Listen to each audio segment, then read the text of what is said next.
I think one of the things that I find so incredible about Amphoreus, and it's one of the big things, like, I feel like every place we've gone to has been grand in scale on a level that is so epic. Like, and I know the word epic was, like, overused for a very long time, but I feel like it's the best way to describe, like, a towering, you know, presence of this, like, ancient Greek-style culture that Amphoreus has. Mixed with its own culture, of course, but, like, it's definitely based on that style. Like, the best way to describe it is epic. It's like, it's so breathtaking wherever we go. By the way, my name is Calvin, also known as Romer, and this is my first ever playthrough of Honkai Star Rail. And we're waiting Phainon coming out of the Vortex of Genesis. Let's hope he's okay. I'm sure he did really well. Look at everyone waiting. Glaya, with all due respect... Bring him back right now or else. This trial's taking far too long. It's, again, very good character writing having Mydei, you know, the most aggressive kind of, like, cold-ish character on the surface, being the one who, like, is concerned, or speaks up about his concern first, you know. Don't worry, have faith in Phainon. Yeah, he's been gone for a while now. I'm going to back up Mydei. What do you think of this, Trinan? You know, I'll back him up. It's not possible to tell for sure what goes on within the vortex. All I can hear are fragments of speech and distant battle cries. Is it Phainon's voice? Even Aglaya doesn't really know fully what's going on, I guess, you know? I'm not sure. It's difficult to make out clearly. Something? Wait, no! Oh no.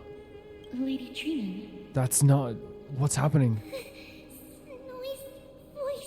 Oh... I can't hear him anymore. That's really bad. There's this unlike existence in the trial. What? It's burning him up. What does it even mean? It has come to this, after all. Wait, so Aglaya knows what this is? What now? Get ready, my Get lords. ready? We need to stop the trial. You're going to leave Phainon to die. What's going on? Plan B. We pull him out when something goes wrong. So something did go wrong for sure then. I mean, you can tell, but... As I promised you, Aglaya, I will intervene in the trial this time to bring your deliverer out to safety. Your deliverer, and you're the one person you talk about more than anyone else in the world. That's as far as I will go. Of course. I know this is not the time to demand any more from you. Jesus Christ, man. Especially starting off like the next act this way with like something going wrong, right? You know, no settlement time, you know? It's really much just like pretty much just going straight into like something went wrong with Phainon. Something we were worried about happening, you know? Discerning. All right then. To be as prepared as I can, I hope that the two Outlander warriors can also join 100%. That might not be a good idea. No? The core flame trial is many times more complicated than a standard ritual. Even the slightest misjudgment, misstep, or hiccup could result in grave consequences. So if you make like one mistake, it can literally change everything. Our two distinguished guests are not obliged to risk their lives for the flame chase journey. Let me join you instead. I totally understand you, Casterus, but like, legitimately, I am so all for risking my life in many situations. Let's go. Things have taken a critical turn, especially so with Phainon's life on the line. Of course, we Nameless will do what is necessary. How should we? And that's the thing, it's not the Nameless throwing away their lives. The Nameless are willing to go into dangerous situations because like it is what they want to do and what they feel is right. And specifically, of course, Don Hung and Stel feeling like this is the right thing to do is the essence of trailblazing.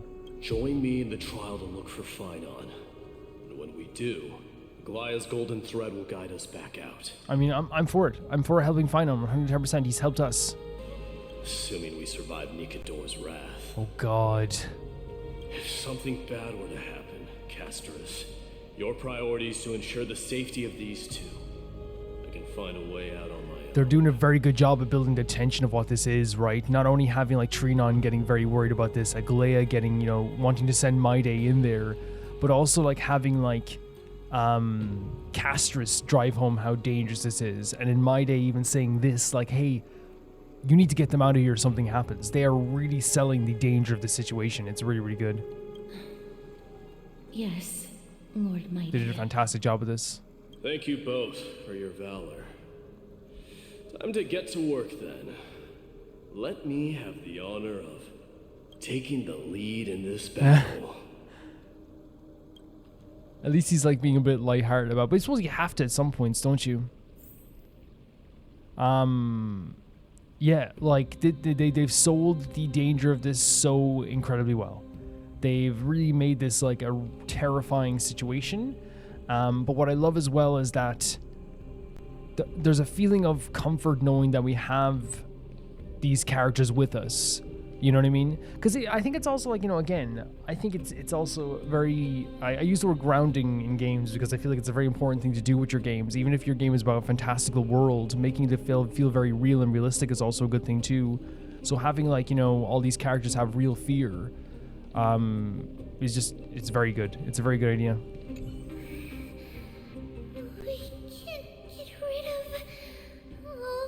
It sounds like what Phainon has to listen to is terrifying, you know?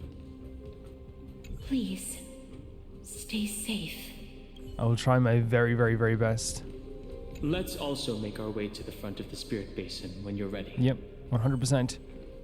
May that warrior be safe from harm.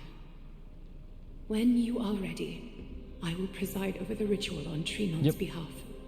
Let's go. So it's domain. Team includes Mydei? Oh my god.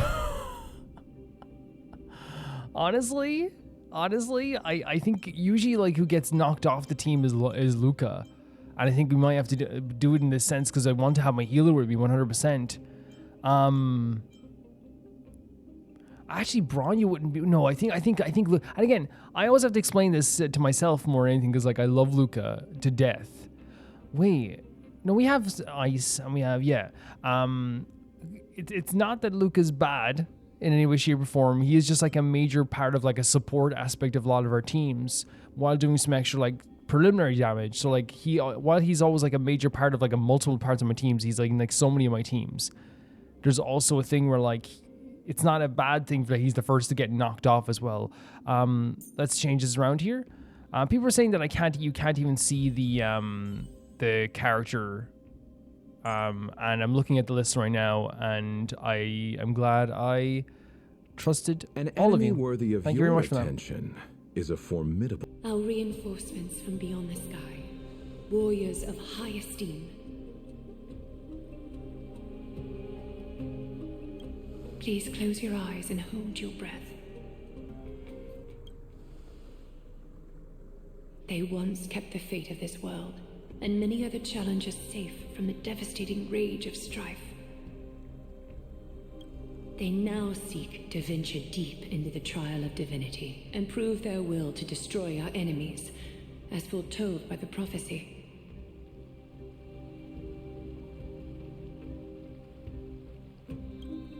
When the hammer of strife strikes the anvil of the warrior, the heat and impact will leave behind scars. Oh my god, look at this angle. Between them, a demigod shall rise.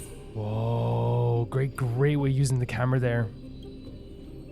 Very well. Come forth. So we're also taking this trial technically, right, just to save Phainon. Souls foreign to this realm, and warriors in the making.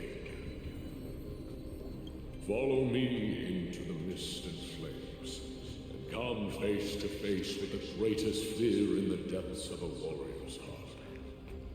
Is it specific to what your fears are, or is it specific to what, like the idea of what a warrior would fear? Because that's an interesting concept on both, right? And with thy strength, banish the darkness and usher in sunlight. Let all lost souls find courage on a long journey back home. I mean, it's actually a very beautiful way of putting it, isn't it? I'm very nervous about this, but also excited. You know what I mean? I want to see what this is, but also I want to save Phainon, so there's like a lot of different emotions coming into this.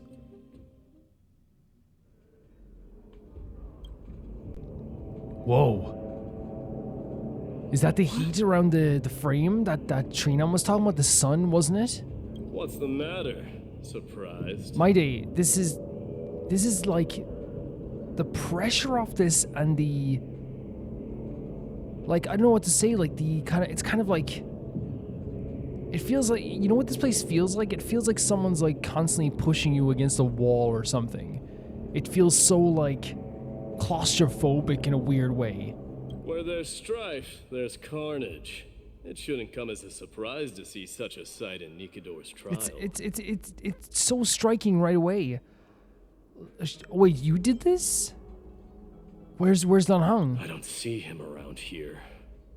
We should go first. Let's pray he stays Oh, it's gone? safe. Maybe that was just us entering. Huh. The greatest Oh my God. fear in the depths of a warrior's heart, huh? So, this is what he fears the most. Ah, there it is. See all the carnage around here? And I didn't really get a good look at it because like I was just noticing the orange around the screen as much. I'll just be honest with you.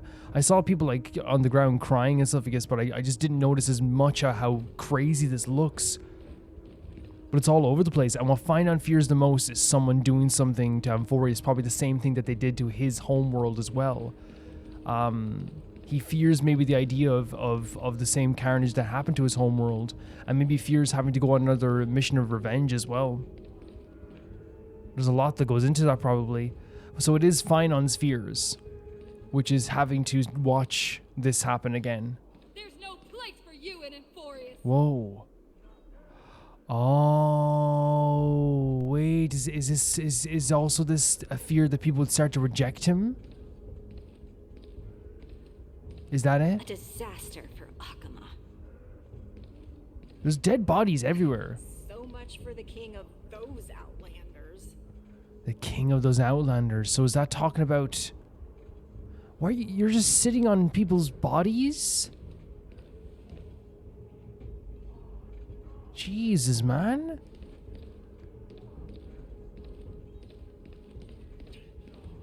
You won't get away, Kremnoan vermin! Kremnoan vermin. Be on alert. The smell of rust is thick in the air. Wait, so he fears the Kremnoans attacking Okema and destroying this place? Tell me your name, brute. Your demise shall be a tale I boast about at the feast. This is why I said that the Kremnoan idea, I know this is like a dream or whatever, but the Kremnoan idea of like fighting people isn't like as honorable as like they say it is all the time.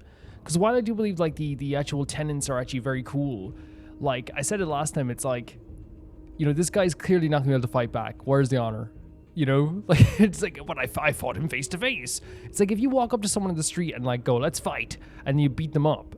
Like, are you really going, I stood toe to toe with that person and won? It's like, yeah, but like, did he want to fight you? Like, how's that honorable? And that's why I think, and again, I'm not saying that the game is saying it's a perfect thing, because the Okemans were like but this says Frenzy Okeman soldier though, so maybe it's not Kremnoan though. This is so interesting. Okay, my bad. Calvin will always admit when he's wrong. Sing the pay your dues song, you know? You gotta pay your dues. My name is Perdiccas, and I am here to avenge my people. Kremnoans and Akamans are at war. So the other one, so he's an Akaman, and he's a Kremnoan. So actually this dude is actually probably fighting back then, the Akaman? Perdiccas? Even the tragic cries of beasts at the slaughterhouse sound better than your name. Jesus, man. Say whatever you like. Despicable Despicable. Akaman. Valorous death before glorious return. May the Kremnoan spirit always watch over me. See, this is the thing. Now it's like, yeah, this is totally the part of the tenants, right? Even in the face of death being like, whatever, bro, get me. Foolish brute. I see you're eager to die. Very well then. I shall grant you just It's that. 100% a one of the tenants, right? Intervene and stop the soldier and watch and wait for the trial? I mean, let's try and intervene. Oh, Mydei's like, I'll intervene. Oh. So the Alpha Brute has found his Yeah, way they're probably gonna look at Mydei as like, you know, part of the Kremnoans, right? It's a pity, though. You're too late. You will never stop the Holy City's army. Watch as I make this pathetic warrior of yours the first sacrifice. Jesus. Mydei, my king. But Mydei was only the crown prince, right? So this, I know this is a fear of what's to come. Is the fear, and again, I know I'm going to keep questioning this, we're going to find out exactly what it is, but is the fear of Phainon that Mydei would become the king of the Kremnos and attack Okema? Avenge me. Is this? You're next. Contorting and snapping? Coward. I wonder if this isn't Phainon's fear. This insatiable bloodlust is a product of Nikador's wrath. Do you think it could be something to do with Mydei being here? Because this sounds like something Mydei would be like upset with as well, right? The idea of leading his people into this kind of like slaughter. We'll see. We'll see. I'm gonna keep questioning things though. 100%. Spare no effort.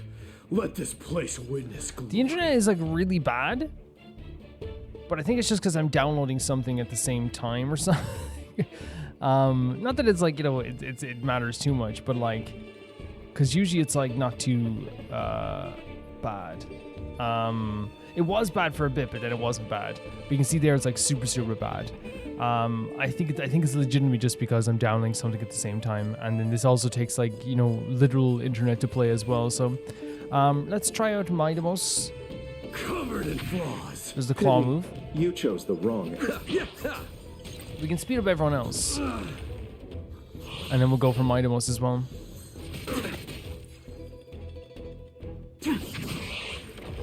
You'll pay for this. Lend me your strength. Come on. What's the blast like? Burn it all. Man, he's such like a very destructive moveset, right? It's very direct and like in your face. He's so freaking Thanks. pretty.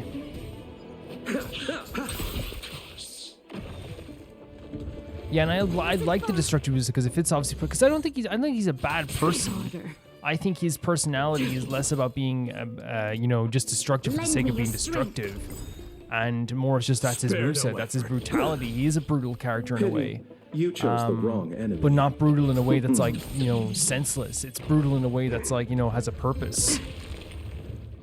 IMO. Stand down and I'll spare you. You can tell I'm just trying to get Mydei Allow me to see you.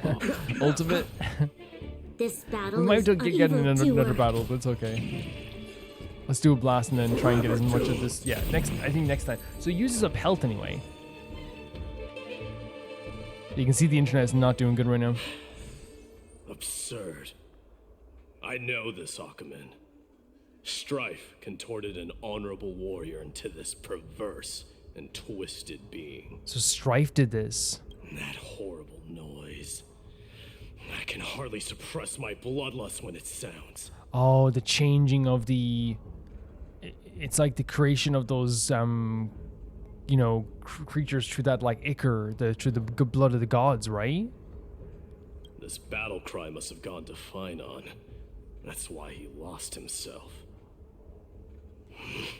What a useless fool. You love him. Who is he? It's nothing. Let's If go. you need to talk about it, please. That voice. Is Cartonis? The way Mydei's voice changes, man. The voice actor's so freaking good. Not you too, Cartonis. Do you see him? His voice is softening. He's the worry. He goes from like trying to be very like, tough about things and trying to move on quicker, to being like, no, that can't be it. You know. Mighty mouse you are. Destroyed all the wicked king. Here to take my life finally. They keep calling Mydei was the Wicked King. And he was only the Crown Prince, right? I won't ask how this happened, nor will I hurt you like you said. I just need you to tell me where Phainon Yeah, is. and I wonder if people will tell us. All of this you know very well. Leave our city, cursed son of Gorgo. Jesus. The Kremnos founder, Gorgo. I have no intention of hurting you, Cartonis. Do you see, even this is why I'm saying Mydei's voice actor is so fantastic. Like, to have, like, a guttural frustration mixed with, like, a worry and sadness in one tone is something that he's so good at. Like, listen to this. Like, this pain in the voice while also trying to be very direct and aggressive and guttural. Listen. I have no intention of hurting you, Cartonis. Like, it's so great. Humiliate me, you shall not. Oh, no. Leave. Get out of Okima. This must be brutal for Mydei. It must be brutal. Get out. Symbol of your sovereignty. Take it. Signet of Kremnos. Bask in blood-soaked glory. Your kind alone. This is Mother's signet. Oh, his mother's... It's like his mother's ring? It's here again. What do you know, Mydei? Ha! Finally gone mad, despicable vermin. With your mad king, perish together in that maelstrom of battle. Was the Mad King Europon? Enough! Be quiet!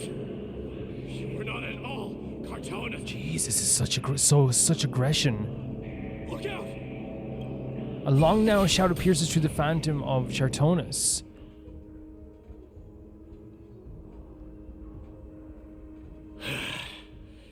Nice. Who's that? You too. Are you the real Don Heng? Of course he is. Are we going to up against Don Heng? We have to ask this anyway. I could ask you the same. True, honestly, but this is of course Don Heng. What was the last thing you said to me before I parted the waters at the Scale Gorge waterscape? I said, oh, I think I was like, you're beautiful, you're so gorgeous, and your face is perfect. Parted the waters. Oh, buddy, you have no idea the journey we've been on. Forget it, just kill me. Still. That sounds like something real you would say. Honestly, that's amazing. Because I think that, you know what I actually think would have happened? I think if we'd said exactly what Don Heng said at the waterscape, he probably would have questioned us more. I love that. It wasn't easy, but I finally found you two. Oh my god, are we glad to see you? So, you are Don Heng.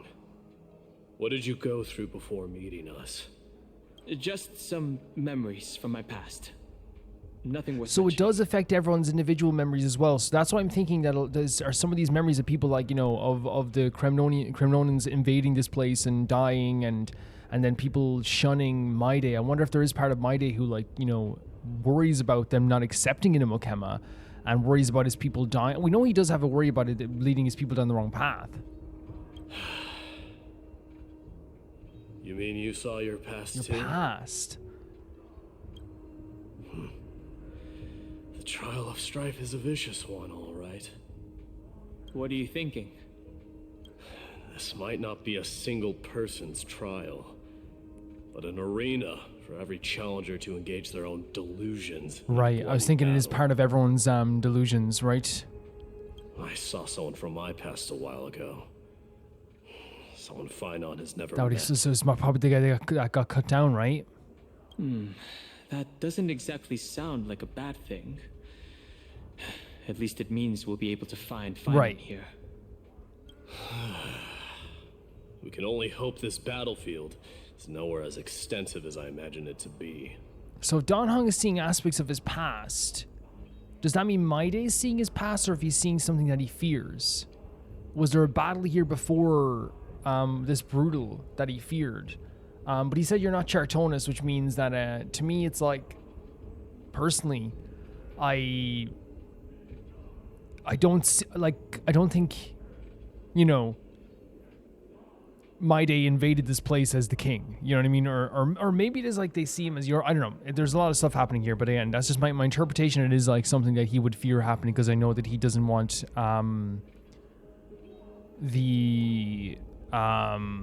he doesn't want to lead the people of Kremnos. He didn't want to lead the people of Kremnos down the wrong path. Let's first follow the sounds of battle to their source. The battle cries seem to be getting a lot louder. And like, for example, when...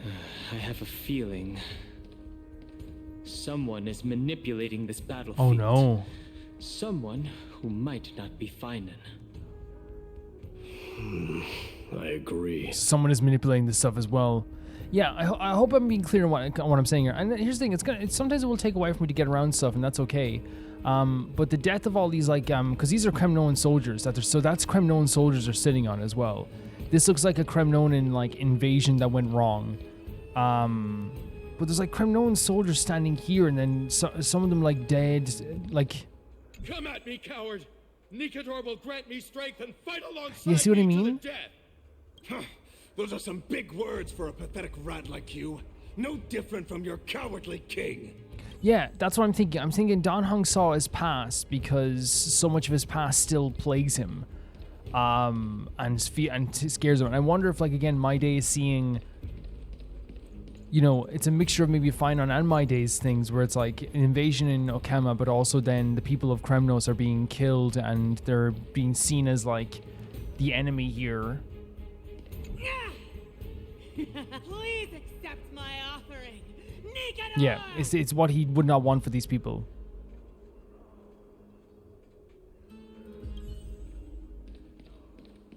Parachute cow. You see what I mean? Like, this is like it's horrific. It's absolutely horrific. We going in this way? This will be the end of you outlanders! The end of you outlanders.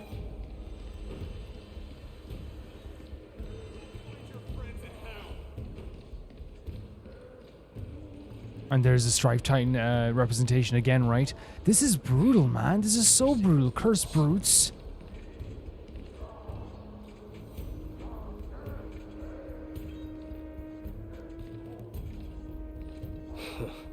Just as I thought. This is where the But battle. Mydei's also seen parts of his past, so I wonder if like it is the thing where like Europon's misguided leadership, not being able to do anything for the Kremnon, or feeling like he couldn't do anything for the Kremnons he left behind, and all this stuff as well. The true entrance to Nikador's trial. Jesus Christ! Look at this. What's wrong with you two? Oh, it's nice. I didn't know it was gonna be actually nice.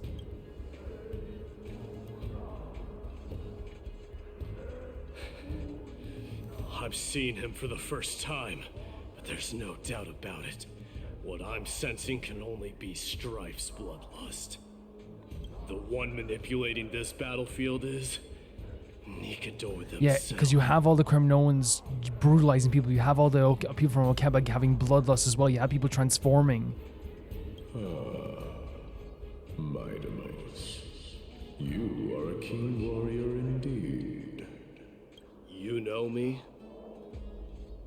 The blasphemous prince.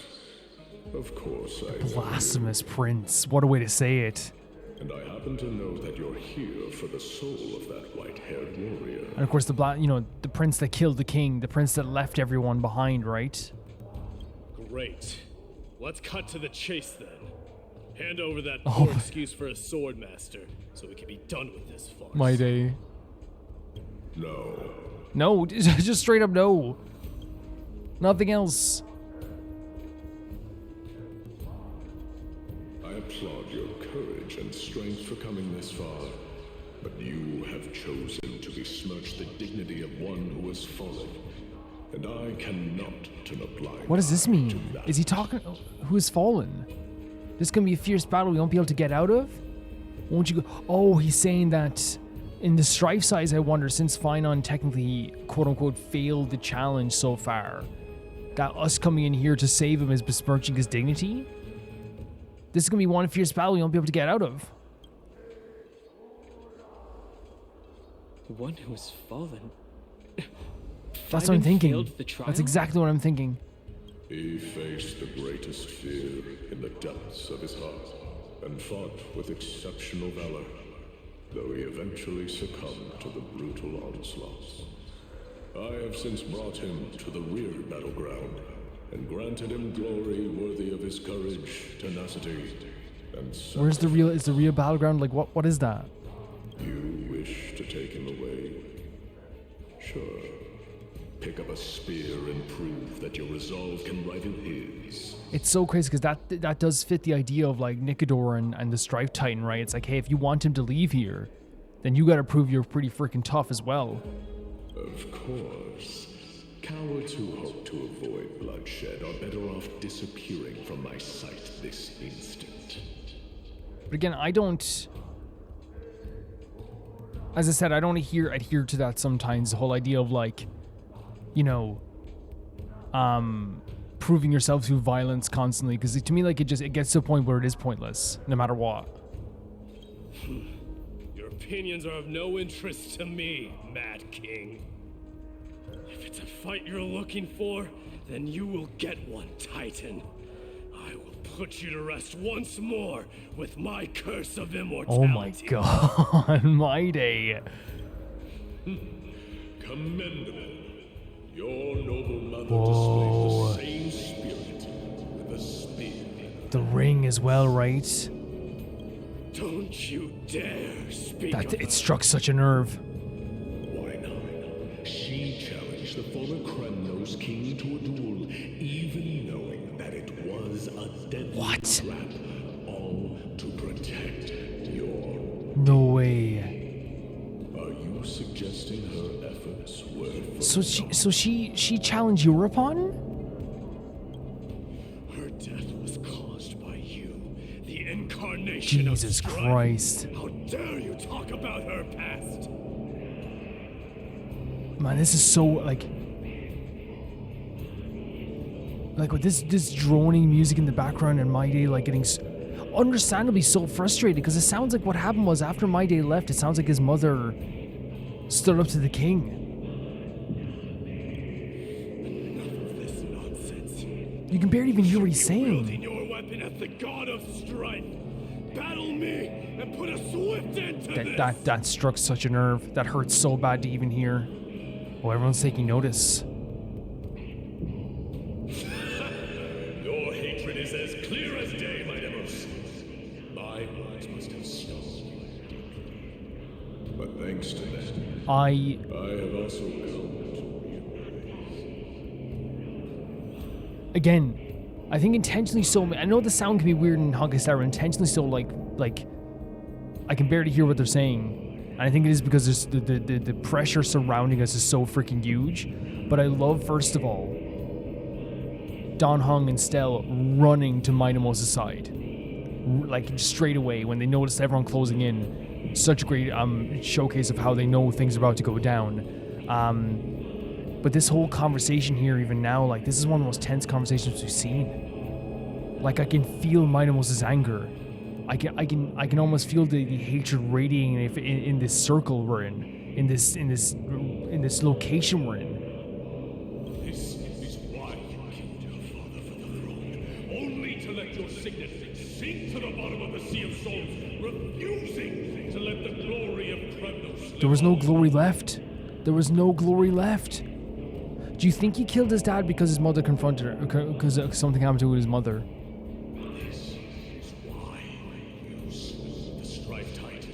Only to reject the core flame, letting strife continue. It's like someone lecturing him. My heart is pounding right now. It's like someone lecturing him over and over again here. It's bubbling, this frustration. And imagine how tense we feel right now. Imagine how Mydei feels. Oh, child, abandoned by fate. Show me what you are capable of. Show me if you have the power to put out the flames of your very own destiny. Your destiny. Like, if you want to defy your own destiny, show me you're capable of doing that. I will rip your chest Oh apart, my god. Titan. the same way Oh. I ripped apart that former Oh king. my god. I see you wish This energy in this place. Come at me then. Ignite the flames of your fears and Oh, did you see that? Oh my god. fierce battle to the boundaries of strife and consume me. Or lose yourself in the fight and watch your defeated corpse burn. So is the repeated mistake to him how he left Kremnos and killed the King Europon and kind of like renounced the idea of like strife?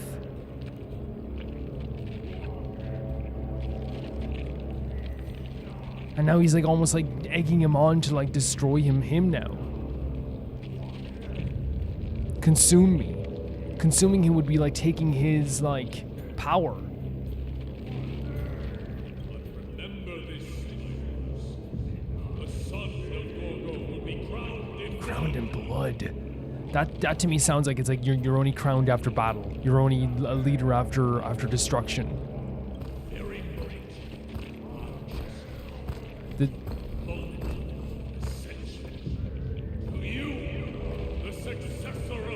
the very moment which shall be the moment yours. So it's like if you defeat me, that's when you will ascend.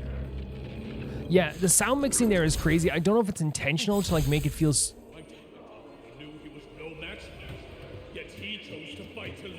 Look at how cool Mydei looks right now. Oh my god. What about you, Mydei? Can your murderous intent match up to what fate has in store Jesus, for man. you? Prove to me that you are worthy of this power. So, Show me your courage. so that whole scene, the sound mixing was crazy to the point that I could barely hear what they were saying. But I wonder if it is like completely intentional.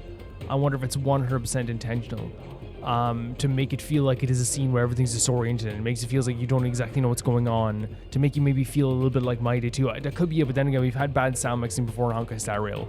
I don't know. Ah, jeez, he looks freaking awesome, doesn't he, Mydei? He looks so cool. Move already. Don't let our fervor die. But the way he was talking to Mydei, it sounded like he was saying that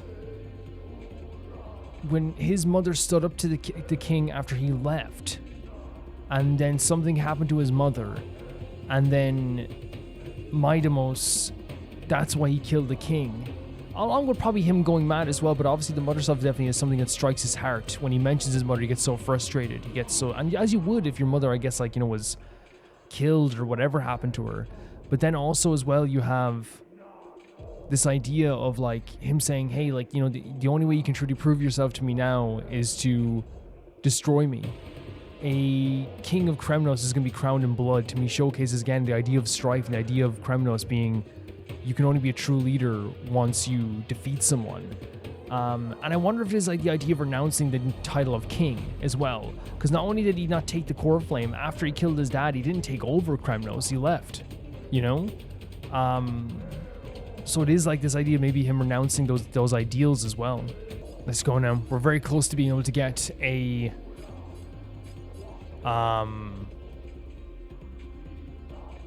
battle going, or we're very close to getting the ultimate going as well. And there we go. Mournful cries, miserable wails. Can't die. Kings of Kremnos, this is the power you desired. The mournful rise of the, oh my, I allow you to accept oh my freaking god. your punishment. It's like sitting in the throne. What the freaking hell? He looked insane here. He was like sitting on a throne of like crystals? Lend me your strength. Show me your courage. I stopped downloading the thing and now it's like working a lot better at the internet, so like I do think that's one of those things where now the internet's shifting. All will be revealed. Because you can, I did this wrong again. It's okay. In lunar flame. I wonder if it's a thing that like, it's a thing. It's like where like the game doesn't need you to have like perfect internet to play the game. but they'd rather you have consistent internet. The blood of strife. You know what I mean? It's not asking for perfect internet, it's asking for consistent. So even it's, oh my god, you see that? Do you see that? Do you see that?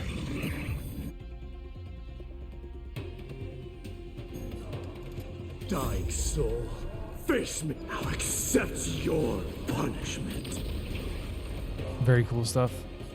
Lend me your strength.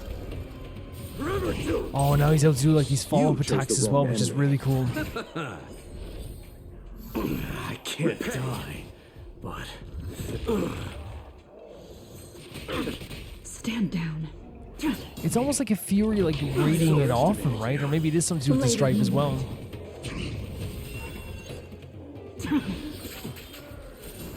Cool stuff. Lend me your strength. Burn it all. Fury upon you. Jeez, he's actually very powerful. You shall abandon your mortal body, King of Kremnos. They keep calling him King of Kremnos. How noisy.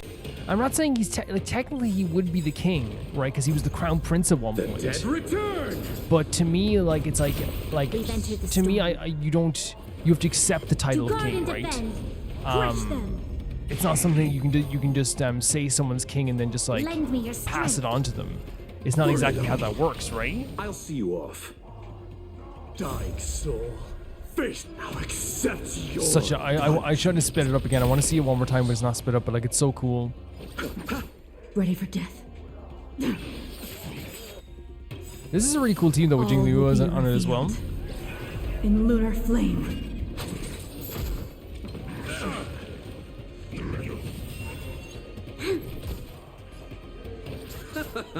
Yeah, we got it. We got it. I want to learn so much more about Mydei. Constantly. Oh my god, look at him! Oh, he's so cool. On stealth fighting back as well. Wait! What? What? Phainon! Found you. Oh, I found you! Oh my freaking god. I thought he stabbed him. But he like grabbed the blade and moved it to the side? I did my best. Mydei, you got him out of there. In Phainon's like world, in his like whatever dream world he was in, whatever like it's like showing what he fears, I guess. He saw Mydei as an enemy. The core flame trial is indeed no place for the weak. No. Let's just hope that Phainon gets through this. And I think it's a really important thing they did there as well, by the way, which, by the way, already, like, an incredible, like, you know, action cutscene there. But I think that, like, one of the things they did there, like, which was really good, was showcasing that, yeah, Phainon failed. But Mydei also, I wouldn't say failed, but, like, it played with his mind, too. It messed him up in his mind as well.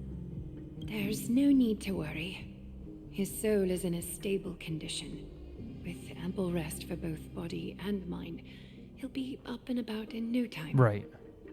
The greatest fear in the depths of his heart. Lord Phainon must have been forced to relive his past during the trial. And revisit his homeland that had fallen to the black tide. See, I was saying that, like, he saw this world as maybe something that, like, he didn't want to happen to Akama, because that's what happened to his homeland. But he might have just literally just seen, you know, while what we were seeing, what Mydei was seeing was the destruction of the people of Kremnos and a battle between them and Akama. What Phainon must have been seeing was the black tide taking over his homeworld. In all likelihood. Brutal. That's a trial to really play on your mind. Is the black tide really that scary? The black tide possessed an entire titan. Yeah. That is correct. He was willing to entrust the core flame to the Chrysosayers, because he was also pinning his hopes on us to succeed him in shouldering the responsibility of resisting the black tide. Yeah. Because and that's a great way to showcase how terrifying it is. By it possessed a freaking titan. Could you tell us more about this black Please, tide? I'd love to hear about it. It is one of the culprits that drives the people of Amphoreus to madness. It was during the Era Bellica that this unspeakable thing first appeared, like a plague, alongside the 3 titans of calamity. So it affected death, strife, and trickery like first, or it appeared. Okay. But maybe strife, trickery, and death appeared at the same time. Nobody knows where it came from or how it came to be. What we do know, however, is that it is steadily encroaching upon what little remains of this tranquil land, much like a rising sea closing in on an island from all sides. It is for this very reason that it became known as the Black Tide. Those who succumb to it lose their reason and humanity, becoming vicious, mindless monsters. Mortals are not the only ones susceptible to its influence. Even gods and titans cannot escape from And that's it. just terrifying. It's like nobody is protected from this. There's no one who's immune to this. According to Nias, Nikador, though one of the embodiments of calamity, also bears the responsibility of fending off the Black Tide. Nikador went right into the front lines, right? To fight it off? Perhaps that is also why Lord Phainon threw himself into the trial of strife so readily. Because he saw it as a responsibility. But now, we must look for alternative means of igniting the flames of strife. Mydei? So, Aglaya. Oh. What should we do now? I thought she was looking towards Mydei as if to say, you do it. You know very well the decision doesn't lie with me. As the successor to Kremnos, Mydei, you know better than anyone that if it was simply about emerging triumphant on the battlefield of strife, you and your people could manage it with ease. Yep. If it was down to just a battle, Mydei would be the best option, right? But ultimately, the heavy burden of divinity can only be borne by one. It is foolhardiness and indecision, not the unclaimed seat of divinity, that pushes this world into the deathly fog.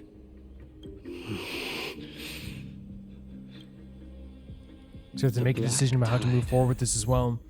Return to your private bat chamber to discuss the present circumstances. We're gonna go to the bat chamber. Someone's gonna kidnap us or something. It's gonna happen. We don't go near a bed in Honkai Star Rail. So what we saw there, from my perspective, was we went into this trial of strife, and what Phainon saw was his homeworld getting destroyed again, and what Mydei saw was the people of Kremnos being slaughtered and I guess seeing what would have happened if Mydei had maybe I'm wrong with that, but like maybe he succumbed to madness because they kept calling him the king. And you saw people that he cared about, even like, I can't, was it Chartanas? Shunning him, you know what I mean? People that he would know, and he also saw people from his past, people who probably were a big part of his past. So it's like a weird mixture of like past and like fears and all this stuff again of having to live through this, because Phainon's biggest fear would be like what happened to his homeworld, right? Happening again, 110%, like 110%. It's also that revenge was constantly on his mind for a long time, right? We know this too. Revenge was a big part of his life. We also know that the idea, like he was born, where he was almost proclaimed by that person with the pink hair to be a hero, right? He's told he's going to be a hero. Sorry for moving around in circles. So he has this burden on him from the early point, and then also the burden of him, with strife up behind his back too, believing that if like strife went to the front lines and fought the Black Tide, so I have to go head first into this trial as well. I actually think that it's like a lot of pressure on a character, right? To not only think about like what happened to your homeworld, the pressures that were put on him since he was a kid, where it's like you're going to be a hero, you're going to be the person who fights for your world, but then in the end it was destroyed. And then the pressure of taking on the tenets of the Strife Titan. it's a lot. It's a lot to bear. And then from Mydei's perspective, like, you know, there's the past with his mother, the guilt that he probably feels for leaving behind the people of Kremnos, even though he did the right thing. And then killing the king in the end without actually taking the throne. And then maybe I'm like, you know, I'm reading too much into that idea, but I do think there is something to the idea of like killing the king, but still leaving Kremnos, right? Because then it's not like you're killing the king and then becoming the king. You're killing the king and then like leaving Kremnos to its fate. And again, he did the right thing. Kremnos was destroyed. Kremnos was corrupted. And you can even see like Mydei has this thing in his head where like he couldn't believe that this place had lost itself completely because he loved Kremnos. He loves it dearly, and that's the only reason why I think that that's part of what his vision was. The idea of the people of Kremnos being led down the wrong path. The idea of maybe him doing that same thing, because he said the same thing. Like that's what Aglaya was saying. He doesn't want to take the Strife Titan power because he doesn't want to lead the people of Kremnos down the wrong path of corruption. He fears corruption. He fears the idea of people of Kremnos being corrupted. At least that's my perspective on it.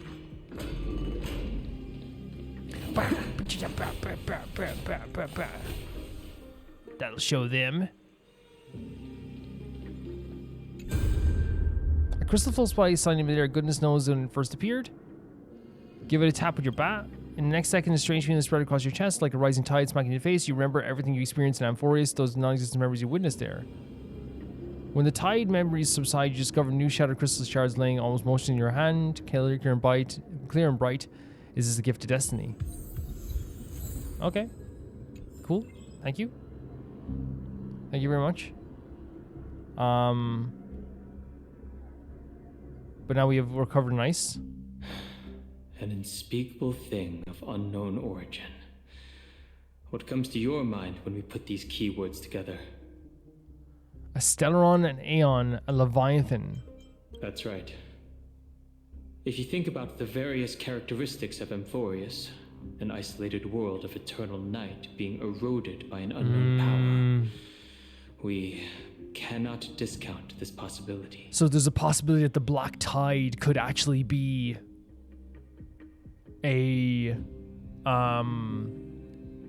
Black Tide could actually be a product of the Stellaron. This has been bothering me for a while now. Everything we have seen thus far suggests that Amphoreus wasn't always isolated from the rest of the universe. Be it the birth of the Titans or the encroaching Black Tide.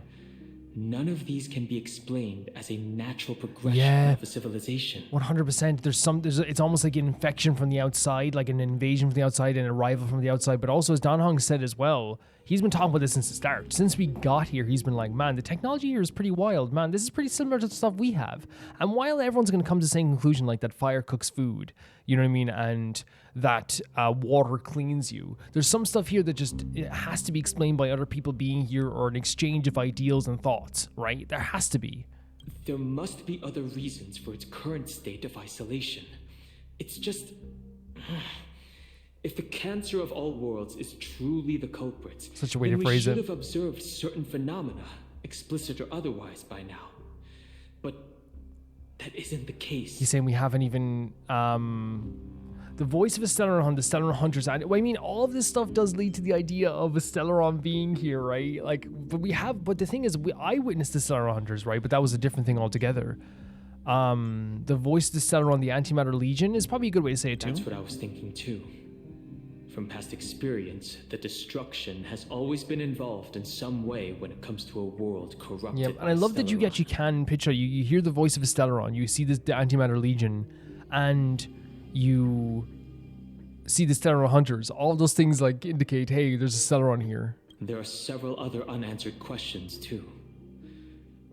My gut feeling is that things here are not as simple as they seem.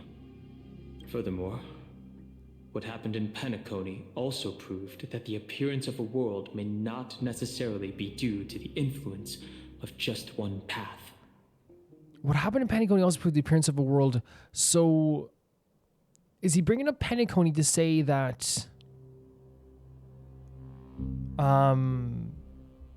it's a mixture of things all together that happen all in a row that lead to like the creation of if he's talking about path in terms of like eons, then we know that the path that we were on when Penacony with the eons was like a mixture of like 2 eons, right? With like a remnants of 1 eon there as well. Yeah, interesting. No sweat. The Trailblazers can't tackle even 10 paths. Yeah, I think that's what he's saying. Yeah, and he's saying here too that like destruction has always been involved. There must be a reason why it's isolated, but we can't notice any like explicit or subtle phenomena right now, right? Or maybe we have, we just don't know it yet. The Trailblazers can tackle 10 paths if must. It's good to be motivated, at least. This is a very interesting conversation, though, and I love he's using Penacony as well to like reference the future too. For now, let's just take things as they come. The Black Tide could be a good starting point. Since Nikador has fallen, those who were suppressed by them will no doubt begin to counterattack now. Oh, wait. So, if Nikador's forces were holding back something or people, then they're going to start trying to attack now? It seems our trailblazing expedition is growing in significance. Sure. Oh, switching to Mydei. At the same time on the other side of the Memorial Palace. Oh, he's a Treeby as well. You can tell they've done such a good job of like creating a tormented soul in Mydei. Of like every time you see him, every time he's crossing his arms, every time he speaks, there's like a pain behind it. They've done a really good job of this. Don't worry, Dee. This isn't the first time he's been like this. A long time ago. So if this has happened to Phainon before? I'm not worrying about him. You are. You are. Oh, all right. You're a little quiet, though. Treeby kind of like knows. I'm sorry. That was rude of me. Oh, Mydei. What I meant was, I know that man can pull through for sure. Oh my god, of course, of course. It's all right. Being straightforward suits you better. I love that. That is a very sweet moment to have him kind of be like, what I meant was, he's a beast. Actually, Dee, there's something we're curious about. What did you see in Nikador's trial? He's probably going to explain exactly what his interpretation of it was here. Can I say as well that like what I love about Phainon and Mydei's relationship is Phainon and Mydei both have this like very big competition between each other, but they don't shy away from complimenting each other either. And to me, that showcases that like it's not petty. The competition that they have with each other is actually very beautiful, and it's actually very healthy in a lot of ways. There's no chance in the world you're ever going to catch either of them ever saying something negative in a very disparaging way about each other. They will say stuff like, oh, he's too soft, or he does this, blah, blah, blah. But you'll never hear Mydei saying he sucks. You know, he's always acknowledging how good he is. And then Phainon's also acknowledging how good he is. And they also understand each other very well. I think Mydei understands Phainon's strength just in the same way that Phainon understands Mydei's emotional turmoil. I think they understand each other like way better than like, you know, you would even think on the surface. Something that terrifies me. Isn't that ironic? There shouldn't even be a word for fear in the Kremnos language. There's parts of that that's absolute bullcrap, Mydei. Who cares if you're a bit afraid of something? I think fear is so natural, and it's such a normal part of everyone's life. Do you think you stand a chance against that thing that terrifies you? That's a great question, isn't it? Is this also part of your grand scheme? I wonder if Treeby's like legitimately just like, you know, trying to get to the root of his own perception of what happened. What do you mean? Aglaya knew that Phainon might fall. Oh no. Is it what we said earlier? Is Aglaya saying that Mydei should do it? Does she want Mydei to do it? And she expected me to take his place. That was the plan all along. At least this is how Mydei perceives it.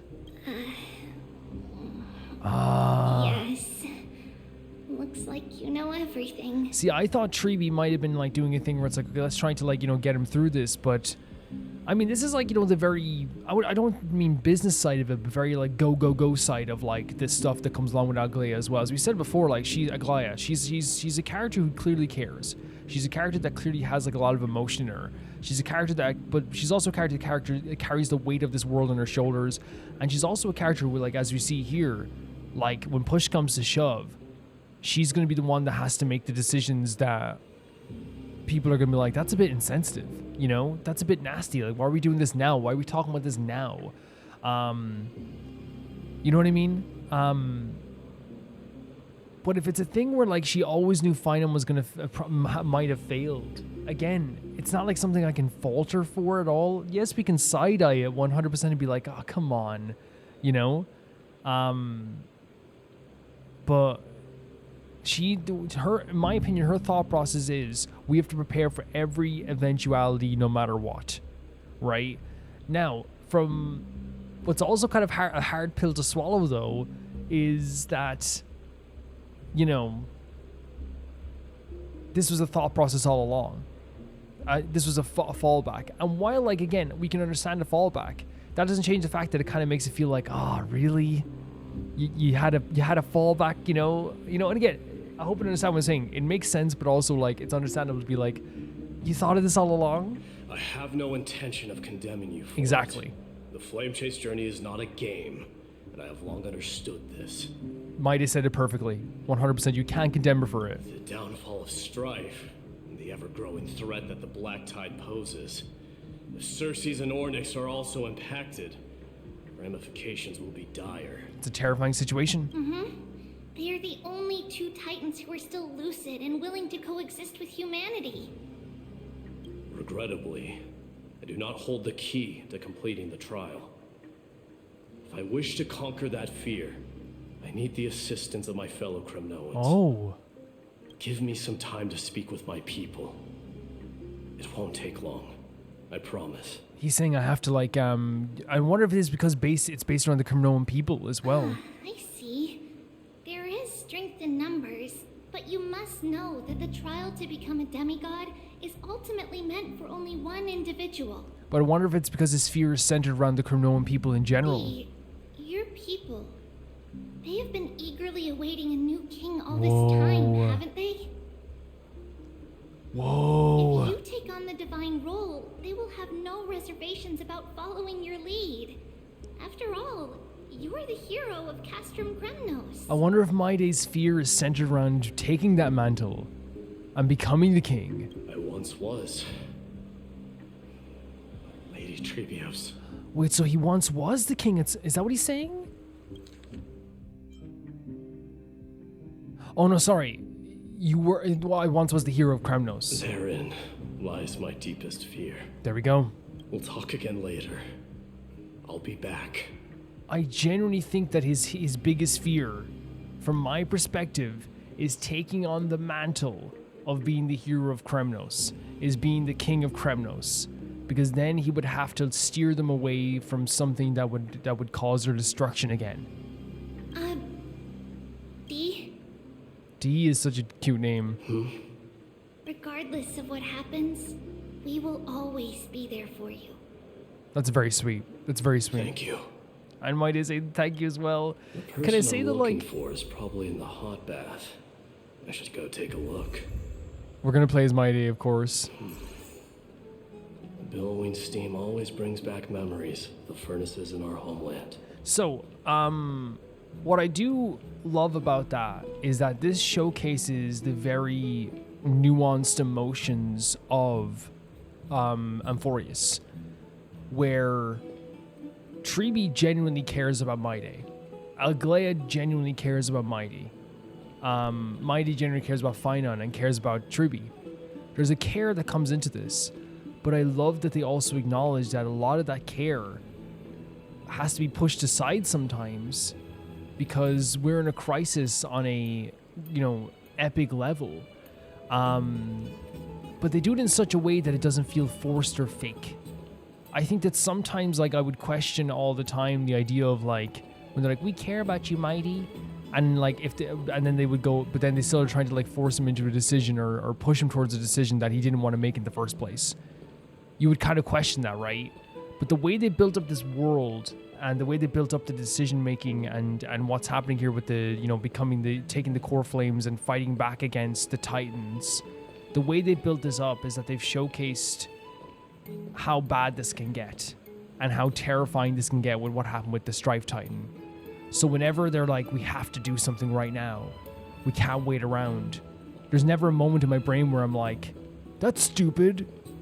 Worry, you know, because it's like, it's one of those rare times where, like, I obviously will always care about a character's emotions 110%, but it's hard to disagree with them when they're also saying, well, we need to do this, you know? Because you guys know me, like, I'm always like a person who, like, will look after a character's emotions first and a character's feelings first. And I will always do that with characters. But it's also a thing where, like, they've set up this world so well that I can't disagree with the idea of, like, maybe Mydei takes over this. Even though I would love Phainon to be able to do this. It's like, I can't question Aglaea's decision. I can't. I just can't. And I also love the way they wrote Mydei here as well. Because him being like, thank you, and apologizing to Tribi showcases that he's not like a character who is just brutal for the sake of brutality. He's not a character who's just like, I'm tough. I'm always tough. I'm the man. You know, he's not that type of character. He's not even a character that, like, you know, is tough for the sake of tough. He's a character who has a lot of, like, personality to him. He clearly cares about the people of Amphoreus. He clearly cares about the people around. Maybe, like, you know, in his own way. But having his own fears, having his own politeness in his own way, having his own moral code, it's all there for Mydei. And you see that in the way, like, you know, he talks to Tribi, the way he, like, talks about Phainon when he's not around. The way he speaks of Aglaea and these decisions. There's so many, like, different intricacies to his character that is more than just, I'm angry and I'm tough and I got really beautiful muscles. You know, there's a lot more to him, which is really, really cool. We can change around the characters here again. And I actually will change once again Luca. And again, Luca, I love you to pieces, and I hope you understand this. It's not even something that, like, I would ever gonna feel bad for. It makes perfect sense. He's an integral part of our team, but it's also like there's always gonna be one member of the team that if you need to add another member, you're gonna be like, okay, let's go, and that's not a problem. You know, that just makes sense. Really, really well done stuff here. Really stressful. Like, the stuff of Phainon stresses me out, and the stuff of Mydei coming to these decisions and the fears that he have really stresses me out as well. The idea of taking up the mantle of king is such an interesting prospect for him also. There's so many moving parts to this story. And now that we're bringing the idea of a possible Stellaron into this too, like, it really makes everything very detailed and intricate. Regardless of what happens, we will always be there for you.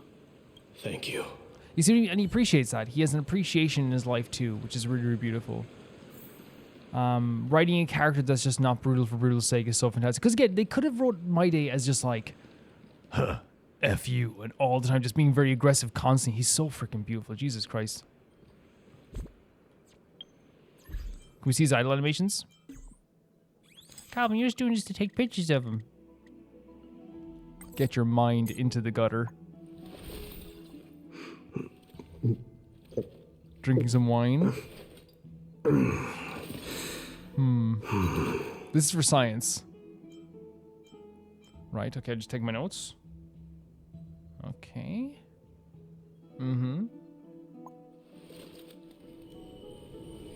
Oh my god.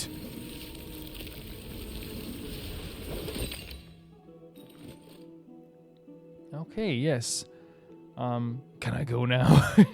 Yes, you may go. You may go. Let's go in here then. He's my favorite character in Amphoreus so far. I have this Patreon newsletter that I do. And it's one of those things where, like, it's just something that's a Patreon, like, Children left unattended by their parents? That's not safe. See, even here he's thinking about, like, people, like, you know, being unattended, you know?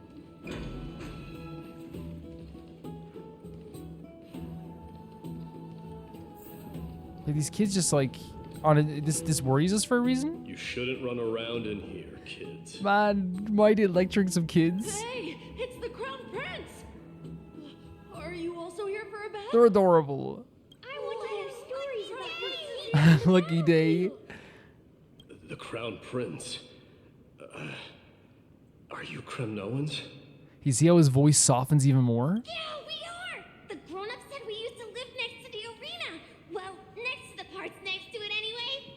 They're very, very enthusiastic about this, aren't they? My dad is a centurion with the Hydra Lancers, and my mom is the bravest warrior in the God Shield Brigade. We used to get tons of silver coins from Mr. Kratoros. Oh, yeah?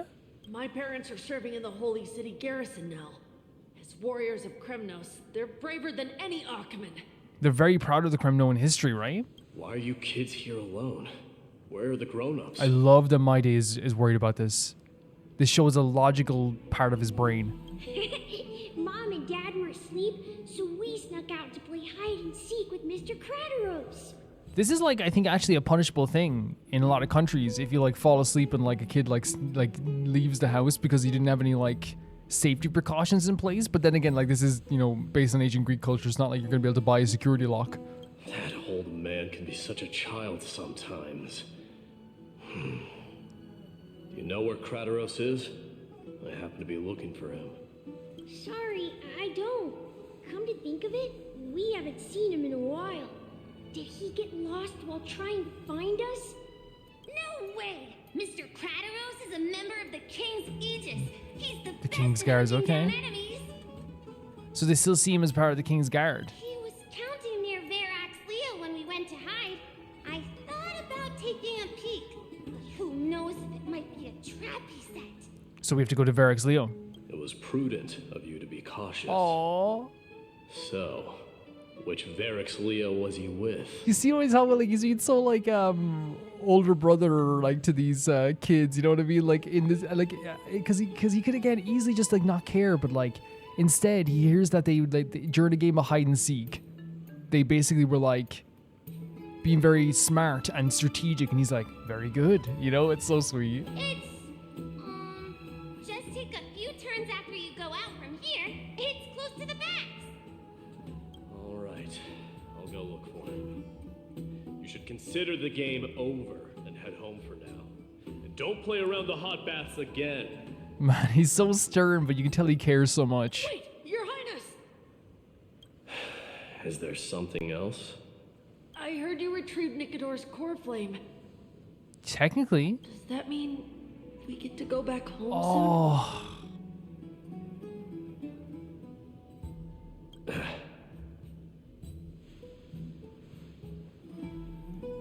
The hopes that these kids have. Have you ever been to Castrum Kremnos? You were all born in the Holy City and are living lives no different from the Achaemens. Everything you know about our people comes only from the tales of others. But tales are huge to kids. You know what I mean? Like, as a kid, if you hear stories about, like, you know, the past or your, you know, heroes from your time, it's going to be a big deal to you. You have never even witnessed the blade in the sky with your own eyes. How, then, is a city you've never seen your home? Because this place is definitely not home. Oh, no. Mom and Dad told me that the children of Kremnos are born to wield swords and fight on the battlefield. They also said that the Kremnoan detachment led by the Crown Prince is the bravest army across all of Amphoreus. No one can defeat them. They still have such like a high opinion of Mydei and his forces, and we know a lot of people did. And here's the thing with the whole thing of, like, you know, this place not feeling like home. I wonder if it's just like again, even to kids, like if they're able to get this, and there's some problem here of like letting Kremnoans like really adapt to this world.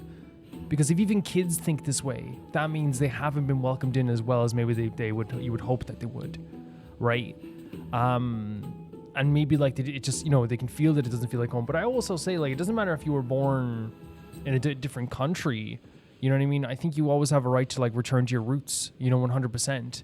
And you know, that's why I think we invented, you know, travel through boats and stuff like this too, because like, you know, I'm Irish and there's Irish people living all over the world, you know, because you're in the times of like famines and stuff like this as well. The famine, we traveled everywhere. So there's Irish people like all around the world, but that doesn't mean that they shouldn't get to come home and like check out the roots and, you know, and stuff like this too. I know it's a different story, but The kids in the Holy City don't play with us. oh, Jesus The moment Christ, are they you kidding find out me? that our parents are Kremnos, they shun us. Where are they? Where are their parents actually? We don't care. We all know that the Crown Prince will take us home one day. Oh, that like hits the heart so much. Oh, they're relying on Mydei to bring them home. The time has not yet arrived. But, young men of Kremnos, heed my Mydei. command. Return to your parents at once. Oh. From here on, you are to dedicate yourselves to rigorous training and a healthy diet. Oh, it's so beautiful. You must not neglect these two aspects if you are to become a brave warrior of Kremnos. This is so beautiful. Because what Mydei's doing here is he's playing up to the idea they have of Mydei in their heads, right? He knows that they have such a high opinion of him, and he doesn't know when they're gonna be able to return home or if they're gonna be able to return home, right? But he's giving them something here. You mean the Crown Prince gave me a command? Like that's gonna make their day. It's gonna make their week, especially since like they're so doubtful of their position here in their home with all these like shitty kids shunning them. Like, to have the Crown Prince like give them a direct order is gonna mean everything. Only by following this path can you be deemed worthy of returning home. They're gonna love this. They're gonna love this. Yes, Your Highness. Yeah, it's so cool. Oh, Mydei. Future of Kremnos. I should find Kratos. He's such an incredible character. Yeah, that's so tough. And here's the thing, like, that's a problem with parents, 110%. It's an issue where the parents should be like, these kids are the same as you. These kids deserve to play with you. And now these kids, what's keeping them going in terms of like, we don't care about this stuff, is the fact that they're like, yeah, we know we have a home that we can go to. We're Kremnoans. We should be proud of our heritage and all this stuff as well. Which again, like they come from a place that did have like a lot of amazing tenants and a lot of amazing people, and they have a crown prince to look up to and all this stuff as well. But in the kids' eyes, they've only heard probably the glorious stories of Kremnos, right? And it's not like it's a pride in heritage that turns into something very bad. You know, like when people be so proud of like, quote unquote, their heritage, that it turns into like something outwardly evil sometimes. No, this is like something that where it's like these kids like use this place as a hopeful thing to get through the day. That, you know, when kids shun them, it's like, who cares? Because we know we have a home to return to. We know we don't, even if we don't belong here because they keep telling us we don't belong here. That's right. We have a better place to go home to, right? And that's why Mydei giving this order to them is such a sweet moment, because he realizes they hold me in such high regard. They hold Kremnos in such high regard. Them getting an order from Mydei is the same as them being like little troopers. You know, we are Kremnoans. Yes, the Crown Prince gave me an order. They're gonna be giggling and kicking their feet about this tonight in bed. You know what I mean? Oh my God, it can't be give me an order. And yeah, those parents of those kids are awful and should be shunned themselves. If your kids are shunning people and you find out about this and you accept it, yeah. I just think there's a whole thing of like, you can argue that like kids don't have to play with other kids. They don't have to. If you don't want to play with another kid, you don't have to. I think it's one of the worst things that people have done to kids is like, be like, I don't want to play with, you know, Marcus. And it's like, you know, play with everyone. You have to include everyone. It's like, what if Marcus is awful? What if Marcus is really mean?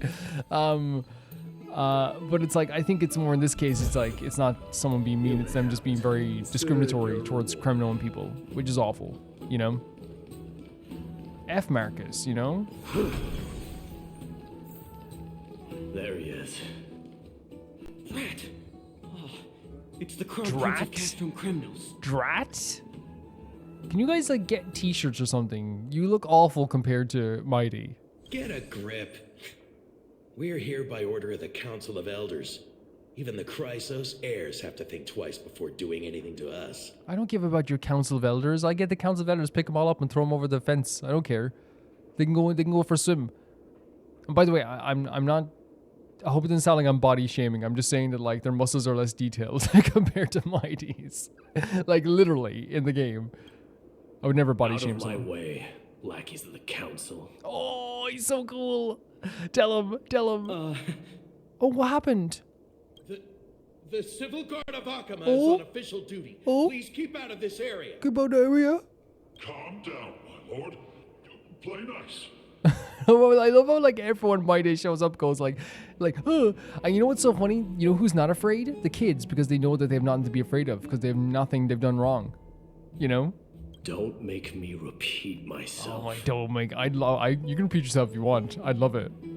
I'll allow you to pass this time, but just this once. Oh my god. Just this once. So, you think yourself knowledgeable? Then here is a question for you. Do you know how Chrysius Leo in Castrum Kremnos came to be mounted on the wall? I don't know, my lord. Why does he sound so awkward? How did it come to be? Let me enlighten you. A long time ago, the founder of Castrum Kremnos led a group of warriors to hunt down a lion on the outskirts of the city of Tritos. Oh, yeah? That vicious beast had been a menace for years, and the bones in its den were stacked even higher than the peaks around Akama. But do you know what happened? Nary a moment had passed after the beast's head peeked out of its den, when the Kremnoan warriors surged forward and brought it down within the blink of an eye, shattering its knees with a single strike. And then, why are you red-faced already? We haven't even gotten to the best part yet. I think he just likes telling stories. It's your storytelling, my lord. You're weaving such a captivating tale that it got my blood pumping. Please, go on. Well, if it isn't Lord Mydei. It's been a while. Oh, what in Akama is happening? To what do I owe the pleasure, son of Gorgo? So again, son of the founder of Kremnos, right? Kradaros. My esteemed teacher. Another teacher. Let's talk somewhere else, Mydei. I'm tired of speaking with this silly lion. Cool design, right? Because he looks like effed up in terms of scars, right? And I don't mean to, I hope it never describes scars as being effed up. You know what I mean? I mean more like effed up from a battle. If you have scars, there's nothing effed up about you. But you know what I mean in terms of effed up was like a battle. He's gotten destroyed, you know? What about the council's informants? Do you want me to boot them? Those two hyenas are nothing but scavengers of rotten meat. They couldn't bite even if they tried. I could tell. Muscles just for show. This is the thing, right? Mydei has muscles that is lean muscle. Lean, beautiful, beautiful muscle, right? They have this big, meaty muscle that means nothing. It's muscle just for show. If you put a pin in them, they pop. Like a cartoon. It means nothing. It means nothing to me. They can follow us if they want to. Let's go. Verex Leo is hilarious. Wait, so how in the world did Chrysius Leo get mounted on the wall? Gossiper, right? Keep up with us, you hyena. Oh, sorry. I meant officers. Hey, old man, how dare you? Calm down. Calm down.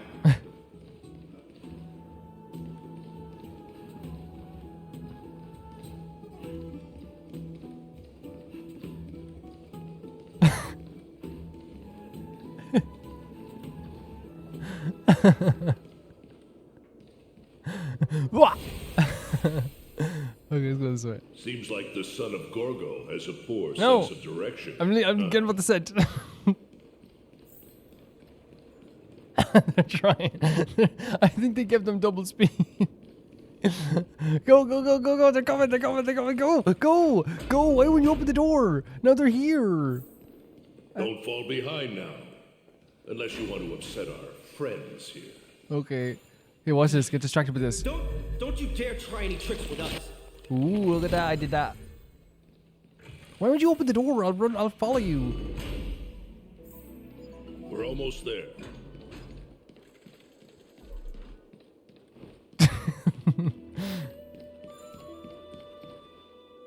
Why have you stopped? These two are the funniest characters ever.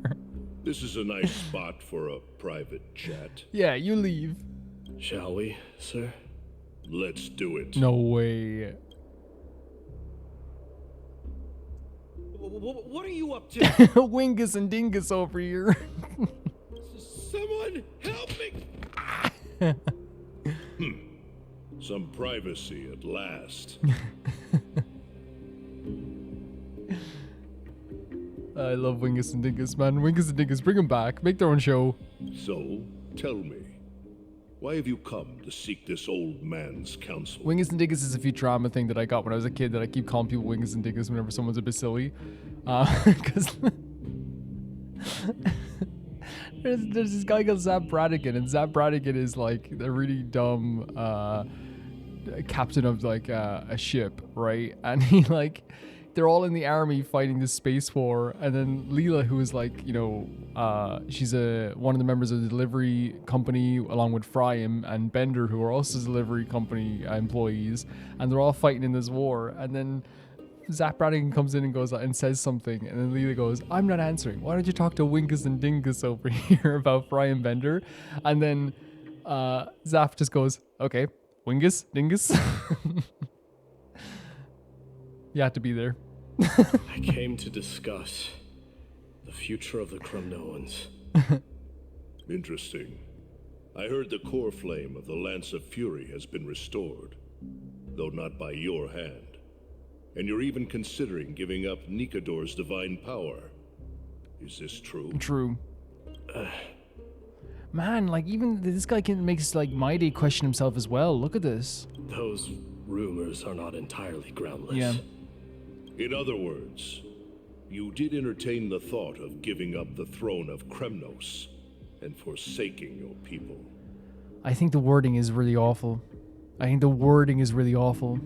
divine power is not equivalent to the throne. The path of strife is also not our people's only I agree. way. Don't interrupt him. I agree. This is so like you don't have to follow the same path that everyone else did. Enough with the word games. You, of all people, should understand the plight of the Kremnoans. Yeah, but he wants to lead you in a way that's not using the Titan of Strife. Think about all the warriors of the Kremnoan detachment who left their homeland with you. Think about their children. Only the yearning for our former glory days has kept us going all this time. And I understand this 110%, right? I understand this 110%. But here's the truth: if you stayed there, you were dead. You were gone. If you stayed in Kremnos, you were gone. Have you seen that place now? You should be grateful that Mydei even led you out of there. Grateful. If they ever learn that the crown prince they look up to so much is actually toying with the notion of stepping down, think of the disgrace it would bring upon your departed mother, Martymos. Whoa, okay, I don't care who you are. I literally do not care who you are. Back off. You best remember that she died for you because of Europon's schemes. What? To restore the glory of Kremnos. No. You cannot say it that way. She died for you because of Europon's schemes. Right? Say the truth. She died because of Europon. Since you've brought that up,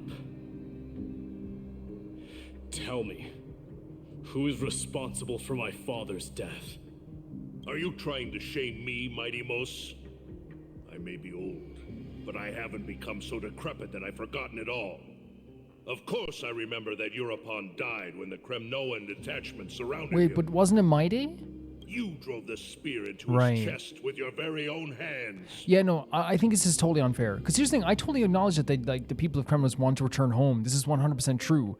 But again, Mydei, they would have been gone. If everyone stayed in Castro and Kremnos, they were done. It was over. They were done. That was merely the final outcome. Do you still not see it? What led my parents and our people to their downfall is none other than the strife we speak of. The quest for glory. The tenet of valorous death before glorious return. I love that he's saying this. Because again, even Aglaia said this. This is what he wants. He wants to find a different path. He does not want to go down the same path that his father went down. And this idea that they want to just go back into the status quo once again, when again, from Mydei's perspective, that's what led to corruption. This is the creed of every Kremnoan, no matter whether these beliefs are justified or not. Don't be ridiculous. The only thing that could slay a king is a spear. Even an infant knows that. So this is the issue. This is the big issue, because as we've been saying, Mydei wants to change this whole thing because he doesn't want to go down the same path of corruption that Europon went down. He doesn't want to, do the same mistakes, but it seems that they want to just go back doing the same thing again. This line here just makes me just lose a lot of respect already for Kratos. Only a king can slay. The only thing that can slay a king is a spear. Even an infant don't doubt as much. Again, it's very demeaning, but it's also like, to me, it shows that he's a bit of a child, because what Mydei is trying to say is that there's stuff that led to this situation. There's stuff that led to the death of my dad, and the final outcome was a spear. But there's stuff that led to that decision and that idea and that action in the first place. And this idea that Kratos is like, oh, don't, what are you talking about? It was just a spear, shows that he is not capable of making decisions for Kremnos at all.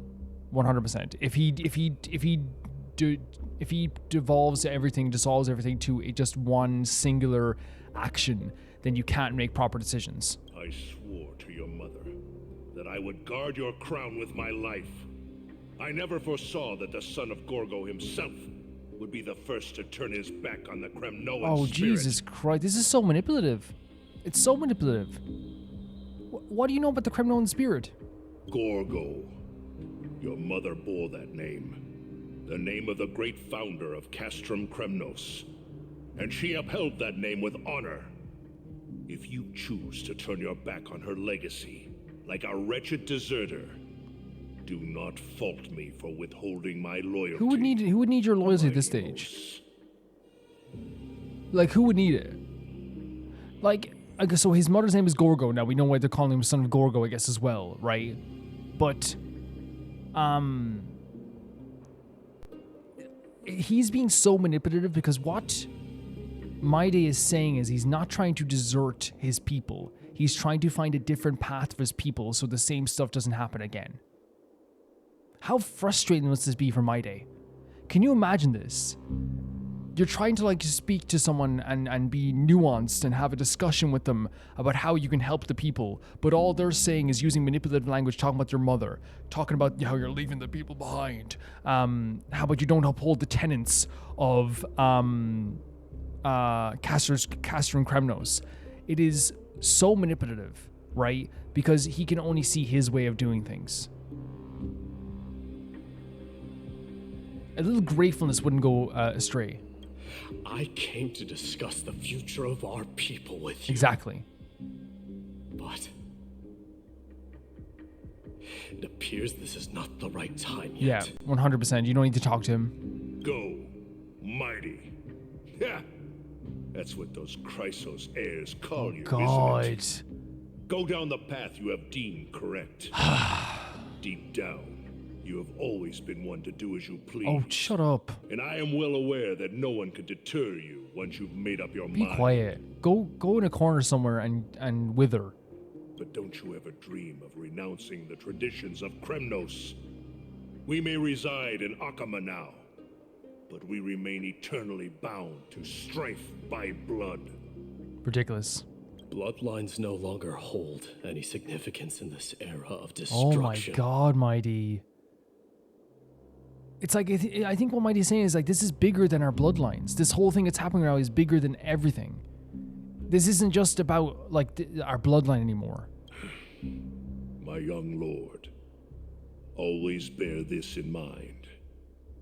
Never reveal your vulnerabilities to anyone. Oh, go away. A lion should never dwell amidst its prey, especially when it wields power enough to dominate the entire hunting ground. Europon, the boy did nothing wrong. What? Oh, this is the past then as well? We'll talk about that scene as well with the artworks are so cool. Just to really quickly talk about that scene, it really feels like again the people of Kremnos have this idea in their head where they just want to return to the exact same thing that was before. They want to go down the same paths, the same tenets, all of the stuff. Mydei wants to... This artwork's so cool, Jesus Christ. They want to separate, but Mydei wants to go down a path that will help them, walk down the right path where they never will end up in that same place again. They'll never end up like with a corrupted king again. Mydei is worried that if he takes up this mantle, that he will become corrupted, that he will go down the same path as his dad. And I don't think he will, but there's a worry there for sure of that. I think that the language that Kratos was using was so manipulative because, and maybe not even like intentionally manipulative, but he was being really, really awful. Bringing up his mother, talking about how he's abandoning people, all this stuff as well. When in reality, if they all stayed in Casterton Kremnos and didn't follow Mydei, they're dead. They're gone. I think it's so normal to want to return to the home that you lived in. It's so normal to want to reclaim that kind of glory and that feeling. But if you're going to put all the weight of it on Mydei's shoulders, then you have to like meet him a little bit of the way and listen to him. Talk to him. Is this when he plummeted Mydei into the freaking depths? And that's when he became a Chrysos heir? Yeah, I don't know. It's just, to me, it was very manipulative language, and I think he's just not meeting Mydei at all anyway close to where they could have like a conversation that's normal about this. Very hard-headed in a lot of ways, I feel like. This is murder. Do not sully the noble name of Kremnos with the blood of an innocent child. Jesus. You mustn't reveal your weaknesses to the enemy. And there it is, like what Kratos says as well. You mustn't reveal your weakness to the enemy, right? Enough! My decision is final. We must use this child's life to preserve the soul of the great Nikador. Jesus. Like, at that point, you're I'm sorry, but like, I've always been a big, no matter what culture it is, the idea of sacrifice for a god, to me, it's like one of the weakest things you can do. It makes you just like beholden so much to an idea rather than yourselves or your own power. You're nothing at that stage. We must save Castrum Kremnos. How did that work out for you? Don't be absurd. Those tiny hands lack the strength to even lift a spear. Ah. Do you truly believe him a threat to Castrum Kremnos? So, the idea was that there was maybe a prophecy that Mydei was going to be a threat at some point to Kremnos. You'll be ending the bloodline of Kremnos if you do this. Our millennia-old glory will become nothing more than a joke. Jesus, man. Have you forgotten that we Kremnoans place no value in bloodlines? It is through pure bloodshed and slaughter that the kings of Kremnos have ascended to the throne. Which is interesting, because that's what Mydei said to Kratos. So I wonder if it's changed a little bit, where like the idea, because again, it's like we pay no heed to bloodlines. That's what they do on Kremnos. But Kratos is definitely talking about the idea of a bloodline and having to, like, follow your bloodline. As for our millennia-old glory, it has always been a joke in my eyes.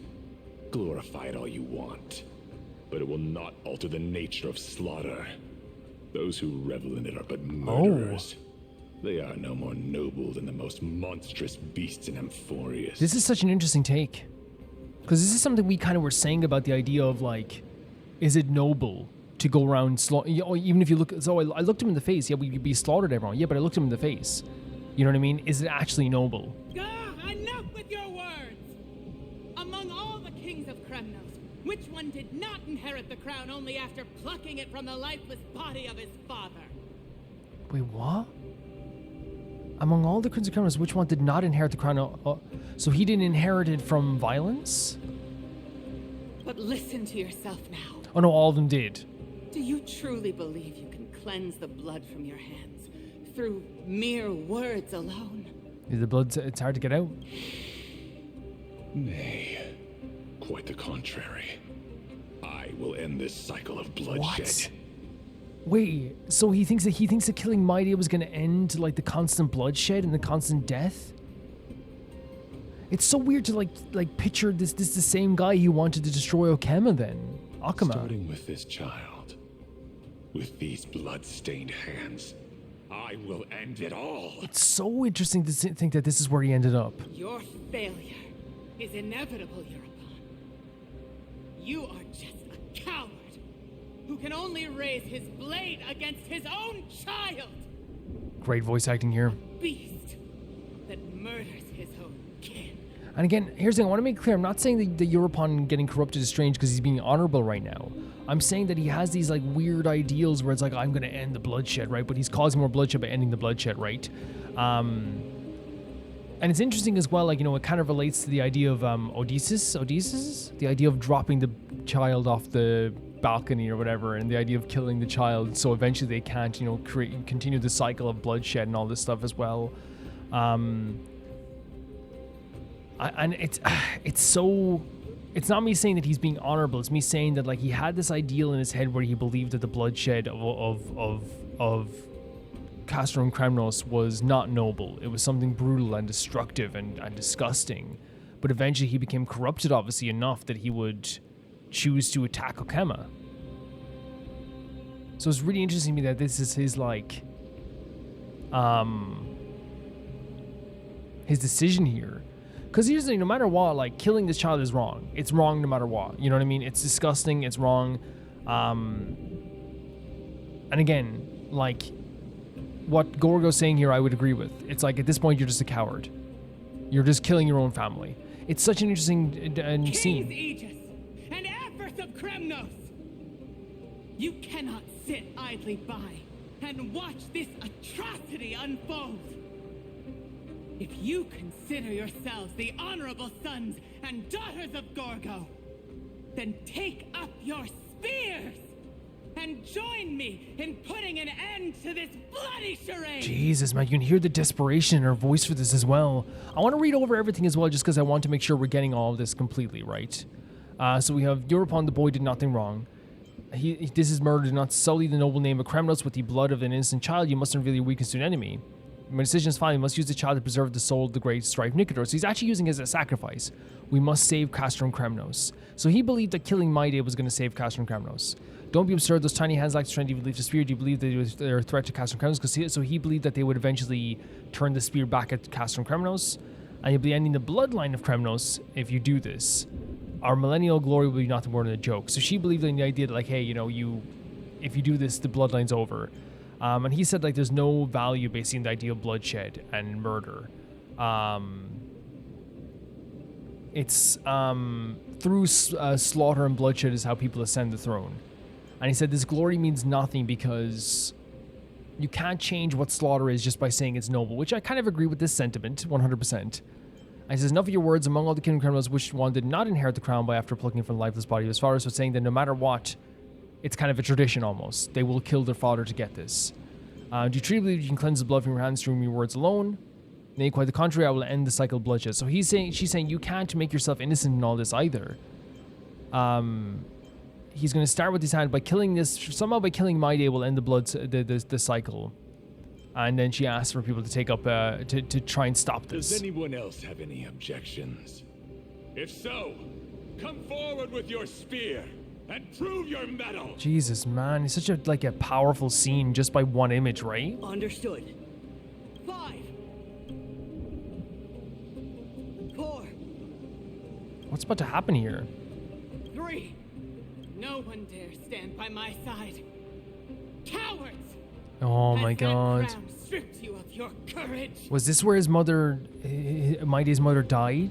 2. 1. It appears there are no objections. Then, in accordance with the Kremnoan Council's principle of tacit consent, the decision is final. Tacit consent is no one objecting? With all present as witnesses, this child shall descend into the Sea of Souls, where he will nourish the Lance of Fury. Crazy. The fallen heroes. Absolutely crazy. May fate and the gods await your arrival, my son. Mydei. You don't deserve to call... I'm sorry, I don't care if this is what the sacrifice is. You can't ever... It's not an honorable decision. It's not a great decision. You were killing a child. There's no other way of going around it. Stop! It's the same thing with Odysseus in why am I blanking on the name of the play? I watched it during Rome Reacts all the time. Epic, right? Epic. It's the same thing with Odysseus. Like, you can talk it all away. You can explain it away. You killed a child. If you have more to say, then speak. On account of the life we have shared together, I grant you this one final chance. Oh my god, like I'll grant you this final chance. With the blade of fury above us and the council bearing witness, I, Gorgo, hereby move to challenge the crown. Whoa. In accordance with the laws of Kremnos. O unworthy king, in the name Oh of my the god. Council of Elders, I demand that you duel me! Her voice acting. So Mydei's mother challenged Europe onto a duel. Very well. We shall see who the Kremnoan blade strikes down. And he's happy to do this. My son. And you see the way it's depicted, by the way. It's everyone accepting this. He's offering up to the Strife Titan, and Gorgo's crying, you know? They all tell me to forget. But how could I ever? It's your son. You're the only one who's speaking sense here. The son of Gorgo will be crowned in blood. Not that all the traditions of Kremnos make sense, but like, to not want your son to die is just totally understandable. If there is no Kremnos without the crown, then I shall seize the crown and smash it to pieces. Jesus. To bring the people to their senses. Like getting rid of the crown completely so that people think for themselves almost. The mother roared in anger. The armies remained in silence. Only the cries and the waves of the Sea of Souls echoed. What? We end here? Now in your private bat chamber? Ever since the battle with Nikador, you haven't slept so soundly in ages.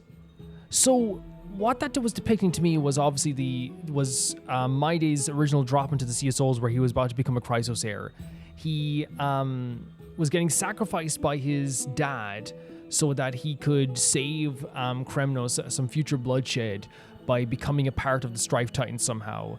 There was some sort of prophecy that maybe showed that he was going to eventually turn his spear back on Kremnos.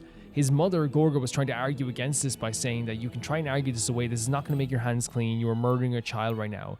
But Europon was like, I'm going to end this cycle of bloodshed somehow, because this bloodshed that we've been having is not noble. These deaths we've been having is not noble. But I think even like Gorgo was trying to argue like, yeah, but everyone's done this.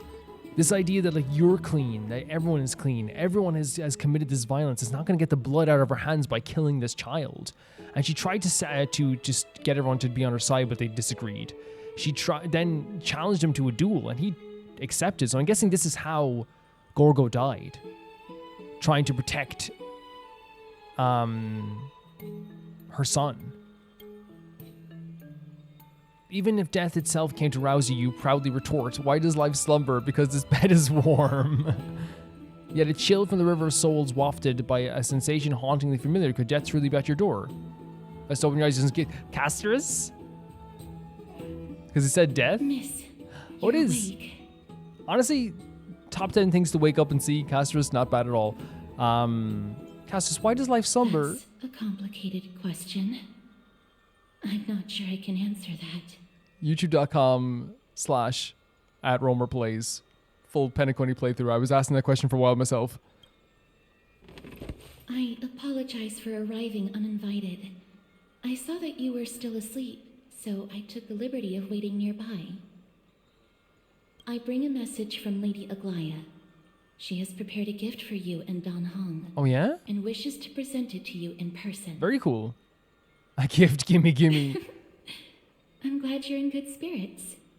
All right, let's set off. Yeah, especially with the stuff happening now, hearing Casterus' laugh is very nice. It's very nice. Hearing a little giggle is very, very nice. Nameless recollection. The Crown Prince of Kremnos revealed his past in the trial of Amphoreus, and past gain through travels. Head to the book and write it down. Yes, please. Yes, please. So I'm guessing we're getting to learn about characters piece by piece. Oh, new story style. Why are you off reading them by yourself? I wanted to. Ma'am, you can read with me all the time. Just so I can spoil it for you is crazy. I knew you'd show up. Where there's a story, there's Mem. Could I be a memory spirit? No, that name's not cute enough. How about pink memory spirit? Then you can have that if you want. Okay, so we have write a story, and we have to go to Mydei section, I guess. Haven't become a member of the Flame Chase. New drop a strand. The nameless recollection. Did we get 2 new stories from Mydei? Oh my god, we have all this stuff. Those flame chasing people, those forgotten stories as I've written. Confirm. So we have Twirling in Fallen Bloom. I see a sword that grants death, a shackle of destiny next to the silver-haired girl, worshipped at the demise of Silver-haired girl. the sword Is that us? unknown blood, lying shattered and snapped. The shackle chained pale wrists, dotted in thickening rust. The priest asks with a shaking voice, upon whose fingertips will the butterfly perch? The girl never answers, like death itself, wreathed in silent solemnity. I have a feeling that Castrus's one is going to be very poetic, right? People For sure. often say that dying is to meet the palm of the hand of shadow, and dreaming is to be brushed by its fingers a little. Do they In actually the say that's really mirages interesting? When the girl petted death, she sees black waterfalls foaming and bellowing, pouring down from a chasm in the sky, where a solitary tower withstands the mighty torrents. When she wakes, she can still feel the water's freezing touch and the cacophonies billow, like the wail of the dead, the howl of beasts, in confusion, delirium, and clamors hollow. I'm not quite sure what's happening. The girl's embrace is not meant for the living. Thousands have entered the eternal sleep in her arms, granting to the dead solace and dignity. She mentions a ferocious warrior, feared in battle. She did not go with a smile, but to me she cursed. Oh, life's end, how ugly you are, how despicable. So this lines up with Castrus's feelings, though, right? She adorned herself. Her dress, white as a radiant Oh, moon, it's talking about became Castrus. always dotted with flowery petals. For if death cannot be avoided, so says the girl, I wish it could contain beauty. This makes sense now. This definitely is something Castrus would think as well. among the thousand ceremonies You can't of stop life death, and but death, the ones she knows with most intimacy are funerals. One burial after another she presided over, from the angelic visage of a babe passed in the cradle to the despairing eyes of the mother drowning in sorrow. it's all the idea of her easing people's passing into death, making it more comfortable. The unending tears pouring from his bereft Yeah, it makes widow. perfect sense now. Yet she remembers not a single living human she had seen. Even in the mirror, she thinks her own face strange, with an alien glow. In the countless words buried in forgetfulness, the only thing she manages to glean is a mockery to fate, a sarcastic whistle. Stay alive. Stay alive. When she cast aside the shackles and stepped beyond Idonia, a deja vu most violent seizes her whole. Did she, perchance, conduct some previous escape? There's still parts of this that are very confusing, of course. Illusions dance across her eyes. She had once drifted in an endless river, then drove her single boat out of the deluge. She had wandered in the battlefield, covered in corpses, then recovered Jesus, the imagery. back to life. Why must she escape? Over and over again. She now knows the answer and quivers, for it is a ludicrous surmise. The woman embodying death walks this world only because she knows she must stay alive. The woman Alas, embodying death. At that time, she knows not. But death is not the end. It is only a butterfly landing on a withered branch. Utterly meaningless, profoundly trite. Act concluded. There it is. So beautiful. Such a beautiful imagery there as well, right? There's other ones as well. We won't read all of them today, 110%. But I think we're going to be going through them as much as we can here.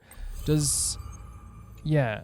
So I'm trying to get a better feel for what that was. I'll be honest, I am confused.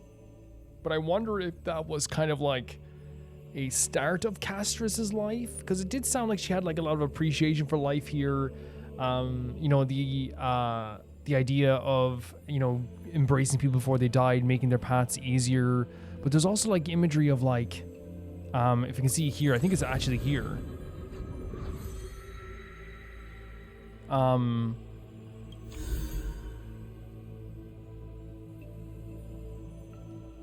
So you can't read it again.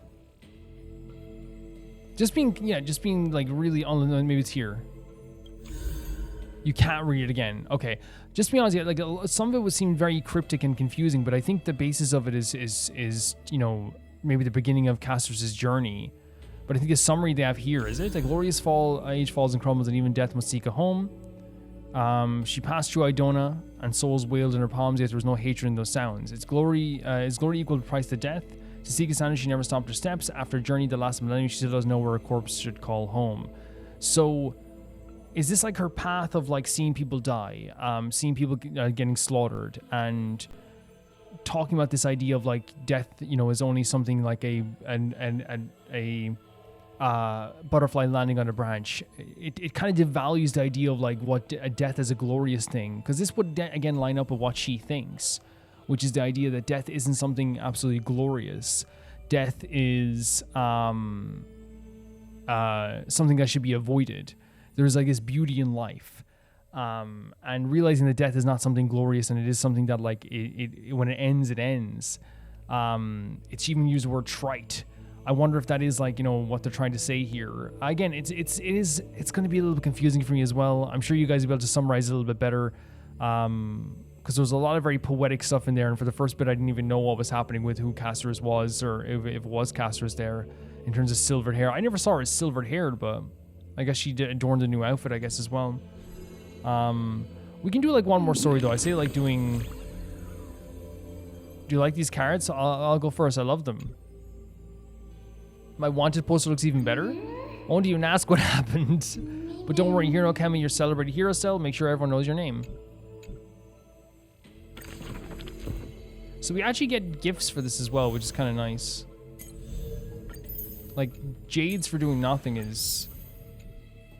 I'll take it, you know? I'll definitely take it. So we choose who can we write the story of? You have to decide. Or it decides for you. Yeah, we can do Treeby and Tran's story as well, 100%. And then we can do the other two then after when we come back, I guess, is probably the best way to do it. Okay? Oh, Phainon. Sure. Those flame-chasing people, those forgotten stories as I've written. The Lost Voyage. Chapter 7? Oh, I guess it's the 7th. Yeah. In Amphoreus, untitled statues are a prevalent sight. So it's like unnamed statues. As for the inspiration behind these statues, they are said to be the clay figures that Kefli made at the world's creation. Oh, okay. So Insane Kefli created all of these? Figures in their likeness, bestowed upon them the breath of life, and allowed the golden divinity of their blood to course through. Thus, the very first mortals roamed the earth, receiving the god's mercy, while realizing the sorrows of this world. In front of a statue, the people of the holy city beheld a man. Phainon's in the picture over there. Of Ides Elysiae. He never spoke of his origins, only using this name to nonchalantly identify himself. But he has a presence about him, I bet. Not really his name, is it? People cast sidelong glances at him. Their minds swirling. So not knowing who he truly was. The man they were doubting his name. With a breezy smile, neither confirming nor disproving their speculation. That seems very Phainon, doesn't it? Phainon is a soldier, one with divinity coursing through his veins. He's the essence of a hero. Goldweaver's rally call, he traveled long and far to reach the Holy City, eager to bring light to the hero's path. Losses are a constant on the flame chase journey, where life too seems as small as a speck of dust. Is this Aglaia speaking? Reach him through the breeze, as though soft voices meant for him, and he responds in kind. No matter. My existence is of little consequence. There's Phainon's voice as well. Ides Elysiae, the man's hometown, shrouded in secrecy. The place that got destroyed, right? Just like his past. Some have searched for that distant village, yet found it neither written about nor. Oh, I didn't know that. In every nostalgic reflection, the man crafted a vision of paradise with his exquisite poetry. So he... Yet, within the ancient texts of the Holy City, so he talked about it in poetry. The frontier village remains more obscure than the But there's no actual historical documents on this place whatsoever. Interesting. In the far-off future, the land of Amphoreus will bear the marks of I think true. Footsteps. I think true. With sword in hand, the man will inscribe an eternal mark in the Chrysos epic. Yet his real name may never be heard in this world again. Whoa. Losses are a constant on the flame chase. And this is what he heard on his journey as well, right? Some, too, losing themselves at the very beginning of their journey. Interesting as well, losing himself. Because, like, you could say that, like... Very cool imagery. You could say that, like, he did change his perspective, right, at the beginning, during his journey, or of his decision-making of wanting to become a hero or whatever. Definitely changed, because obviously, like, he said himself, I never want to become a hero, I never want to fight for these people, I never want to be that person that does fight for these people. They don't, you know, they're awful. The way people describe them, all these people that want you to fight for them are purely awful, right? I think it's honestly, like, a really, really interesting part about his story is that you don't know exactly, like, you know, we don't know him fully, but we know that he has, we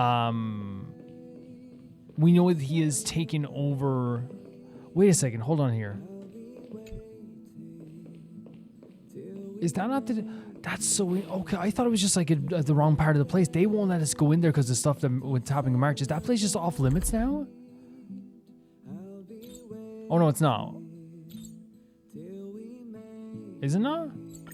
Oh, it isn't. Okay, I'm stupid.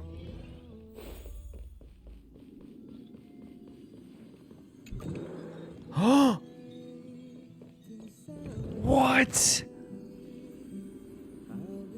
They actually put it here. She's shackled to the bed. And once the warm room is impermeable cold, the young girl lays silent with flawless eyes, just as she did back when she was drifting through space. That's not happening again, is it? Man, I'm so impressed. Because they could have easily had nothing in here and no one would have said a thing. We wouldn't have said anything, right? Not one single soul in this game, or who's playing this game, would have complained. Yeah, there might be some people like, oh, I wish I started there, but it's a live service game. No one's going to be like, oh, like the world is always like in the way you want it to be, or it's always going to be totally immersive. That's insane, man. But yeah, with the Phainon thing, like, I think this story of a character who came from a place that seeks revenge for this place, that eventually changed his tune and wanted to fight more for the people of Amphoreus. So that stuff that would basically went from revenge to like preventative measures to make sure something like that would never happen to like Amphoreus, but also having a character, you know, have this big grand name, but not knowing his true name. Because the documents on his home were not there. He maybe denounced this idea of who he was before and changed who he was before when he went on this journey. And now he's a knight of Amphoreus. He's taking up that mantle for that. I think, yeah, as he said, he's the embodiment of a hero. It's so interesting to see someone like, you know, change so much from their original path that they went on as well, right? I think that's what Phainon is. I think he's a character who, through his bitterness of what happened to his people, he was forced to do something he didn't want to do, and that's like become a hero. So again, as I see, he can prevent the stuff from happening here in Amphoreus that ever happened to the people on his homeworld again. But guys, yeah, this was an interesting episode. I think that like it was very Mydei heavy episode. I thought we were going to start this episode and Phainon was going to come out and he was going to have the core flame, you know, transitioned into him and everything was going to be pretty good. But we ended up instead having like a crisis of what happened with Phainon. And I think, again, that's why I think Amphoreus and like and Honkai Star Rail in general, like I trust the story so much because it's like in my head I can be like, oh yeah, it'd be really cool to have Phainon just have, you know, to win. And it wouldn't have been a bad thing. But the fact that they said, well, no, we're going to make this really complicated issue to do with Mydei as well, to do with Aglaea's expectations, to do with Kratos' expectations, all these different expectations that are, you know, coming down on Mydei as well, making this a Mydei Phainon story instead of just a Phainon story that happens to have Mydei in it. And I think that's like honestly a really well done way of doing it. We have a story of a character who wants this heroic deed to happen. He wants to be able to have this strength of strife, and he wants to be able to prevent anything from happening to the people that happen to his people. While on the other side, you have a character like Mydei who supports him 100% and doesn't want this power because he believes that it could corrupt him or at least lead him down the same path as you're upon. And he doesn't want to do this with the power of the Titans that, you know, in a way ruined his city. But he might be the person that's kind of like forced to do this in the end in some way, whether emotionally or whatever. It's actually like a really interesting way of telling the story.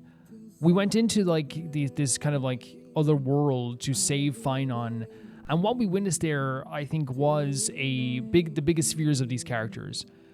Phainon seemed to have witnessed his homeworld being destroyed again. Mydei seemed to have witnessed his, what he fears the most as well, which is, you know, the people of Kremnos suffering and dying and being destroyed. Feeling like he maybe let them down, feeling like he let them behind. It clearly plagues him every day, the decision to leave Kremnos. It clearly plagues him every day, you know, when he thinks about the people of Kremnos waiting here to go home. It plagues him every single day.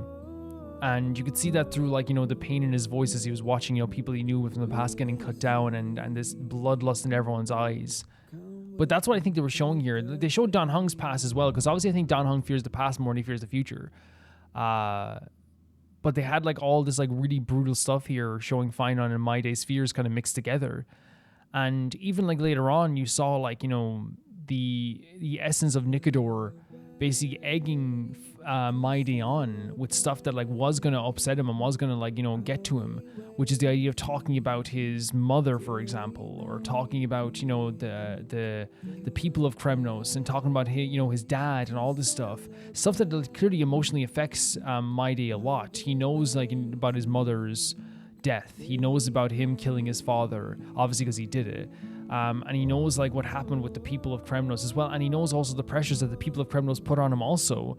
All of this together really like, you know, not only just being a test of strength for Mydei, but also like physical strength, but also a test of like his mental state as well. And I don't blame him. I'm not trying to be like, oh, you know, he didn't pass, he didn't stay calm, because like again, I think it's more interesting that Mydei was upset by this. It's more interesting that Mydei like got upset by this, showing how human he is. And they showed how human he already is in this game, but like they keep showcasing like that he's not just like some character that's all about like, yeah, let's destroy things. I think from the second we knew him, he always had like this feeling of like pain behind his voice. We even said this before, and that's why I think this game is so good, is that we said that he had pain in his voice, and then Phainon confirmed it like 20 minutes later. Yeah, he's not just like this. He's emotionally, he cries for Kremnos in his own heart.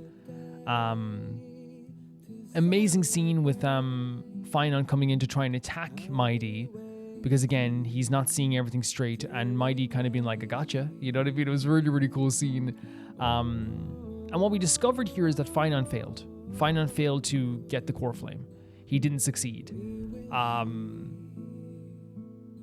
But now, it's a situation where Aglaea is starting to feel out Mydei. It seems that Aglaea always had in the back of her head, we have a backup plan, and that's Mydei. And she would like him to be able to do this. And it's kind of very like tough, because it's very clear that this is something that Mydei does not want to do, right?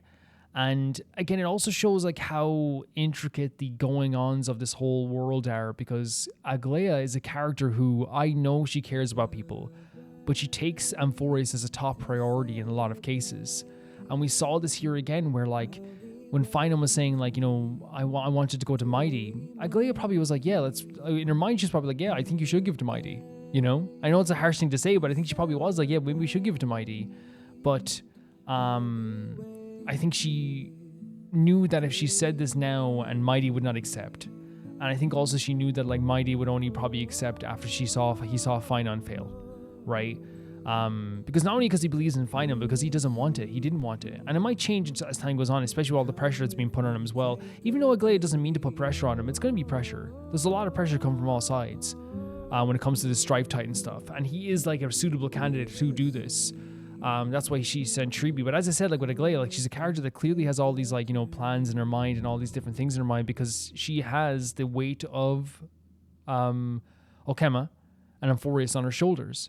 And she knows that she has to have a backup plan. She knows that if and even what Mydei said, I can't fault you. It's one of those situations where emotionally can we be very upset by it, but the game has done such a good job of like writing Aglaia's character that like we can't sit here and say like, oh, you were wrong, because there has to be so many variables involved when it comes to these type of decisions. It has to be so involved, and I wouldn't wish it on my worst enemy to have to think of all this stuff. Mydei went off and started like, you know, it really drove home the idea of like the Kremnoan people and his past. And I think they did it in such a fantastic way by showing the kids of Kremnos how they're not welcome here, how they're shunned, how people don't let them play the games with them. It's very upsetting and very sad. Because they've been told, and it shows that they've been told since they were younger that eventually they will return home. And it will be the Crown Prince that leads them home. And this is where I think that, like, you know, prophecies always become so dangerous and stories become so dangerous. Because I guarantee you that they followed Mydei out of here because he probably, like, you know, they probably thought, okay, we're coming back at some point. He's going to lead us back, and they believed in him. So it's always tough to, like, really shun anyone for, like, believing this, right? But it's also very tough on Mydei to have to, like, live up to all their expectations and, to, you know, again, to carry the whole weight of a whole world on his shoulders for this. He's a character who I adore a lot. I adore them, right? And I think this is seen with the kids is a showcase of why. Because not only did, like, they do a good job of showing the pressure that's on Mydei about from, you know, becoming the king and eventually taking the crown and leading Kremnos back into this glory years. They also show that he is, like, so caring and so kind when it comes to the Kremnoan people and people in general, because you saw how, like, he accepted the care of Tribi and he talked about Phainon in such a very positive way. But he, you know, he saw those kids were in distress. He saw those kids have this hopeful idea ahead of them, and he gave them a little bit of an order as well to kind of make them feel better as well. But he's seeing what the Kremnoan people are dealing with here. He's seeing that, and that's why one of his biggest fears is the Kremnoan people being shunned by the people of Okema, about a fight breaking out, about a war breaking out. And just to talk briefly about, like, his relationship with Phainon. I love the relationship with Phainon. As I said before, it's a relationship of competition, but it's healthy, and they really do respect each other. We talked to Kratos, and again, here's the thing with Kratos. Again, I can understand someone 100% being like, you promised us to return to Kremnos. We need you to return to Kremnos. But I think also a little gratefulness wouldn't go astray. You know what I mean? He clearly was being very awful towards Mydei. Because Mydei, again, like, was trying to level with them in a way that I think is actually very reasonable. It's like, we do not want to repeat the same mistakes. We do not want to go back to just what Kremnos was before. We can hold up tenets, we can hold all what we believe in, but we can't go back to what we thought of before. It just wouldn't work like that. And what the world was before. But the pressure that's been put on from Kratos is, if you do not take up this crown and you do not become the king, you are abandoning everybody. You were leaving everyone behind. That's what you were doing. And can you imagine, like, even thinking about that? Because I know, and we can, again, the idea of empathy, we can magnify this. Have you ever been a part of, like, a trip that's happening or a group party that's happening, and someone goes, "Oh, you come to the party?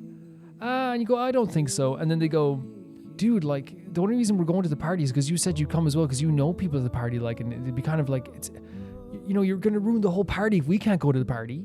You know, something like that. It makes you feel very pressured. It makes you feel, oh, I feel terrible. You imagine what Mydei is feeling like times 100. And you can see the frustration in his voice. He didn't want to do anything horrible to Kratos, but you could tell he was very frustrated in the direction that Kratos was taking the conversation. 110%. It's a very difficult thing for Mydei, but the pressure is on him there again as well. The pressure is coming from Aglaia. The pressure is coming from a little bit from Tribi. The pressure is coming from Phainon failing. Again, I don't mean to insult Phainon at all, by the way. It was a tough situation, but like that will put pressure on him too, because it's like, if Phainon wasn't able to do it, then I have to do it. You know what I mean? And the pressure is coming from Kratos, and the pressure is even coming from watching these kids get bullied in this town. It's like this thing where it's like, can I leave this behind? Should I take up the mantle? Should I take up the core flame? When we know that he has wanted to do this as a human. He wanted to, like, you know, avoid this. He didn't want this. And even like Aglaia knows he wanted to avoid this too. But yeah, then we saw like the story of his mother and his dad, and it seems his dad wanted to sacrifice him. And it did. He threw him in. We know he threw him into this sea, and that's where he got his Chrysos powers. But he wanted to do this to prevent a future destruction of Kremnos. And his mother, Gorgo, was so frustrated by this idea of sacrificing a child, you know, which is understandable, believe it or not.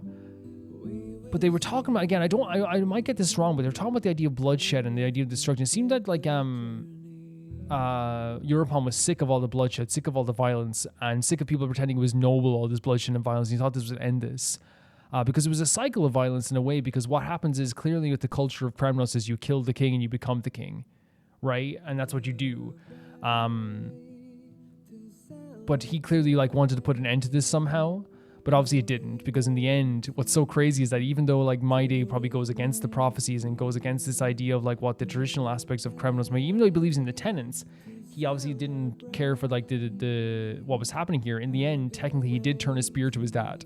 You know what I mean? So in a way, it's kind of weird that like, while maybe the prophecy might have been a bit weird, it kind of turned out to be kind of true in a way that he did. But he did obviously, like, what's interesting is that throwing him into the sea that he did actually made him more powerful, and in the end actually helped stop Nikador in the end and stop the corruption of Kremnos in the end. So in a way you could say that it worked, but again, it wasn't that, you know, I think Gorgo was 100% correct in what she was saying. Like, you know, obviously, like, I agree that you should stop the bloodshed, but like what she was saying, like, you know, like this, you will just be a murderer. That's all you're doing. Because again, it doesn't matter why you do it. It's the same with Odysseus in the epic, the musical, right? You killed a child. Oh yeah, but I did it to save my people. No, you killed a child. Yeah, but he was going to kill me, but you killed a child. Yeah, but you killed a child. You know what I mean? There's no other way of looking at it. You killed a child. That's what you did. And I love that they're not shying away from like showing the shaky morals of everybody and the debate here as well. And in the end, Gorgo challenged him to a fight over this as well, which is probably how she ended up dying in the end. Yeah. We were woken up by Castris. Castris says we have a gift for her, but we also had the conversation earlier that the Stellaron could be something that's involved in here. It sounds like the Stellaron, the Black Tide sounds like something the Stellaron could be, because the Stellaron always appears in different ways, you know, in whether it be creation or destruction.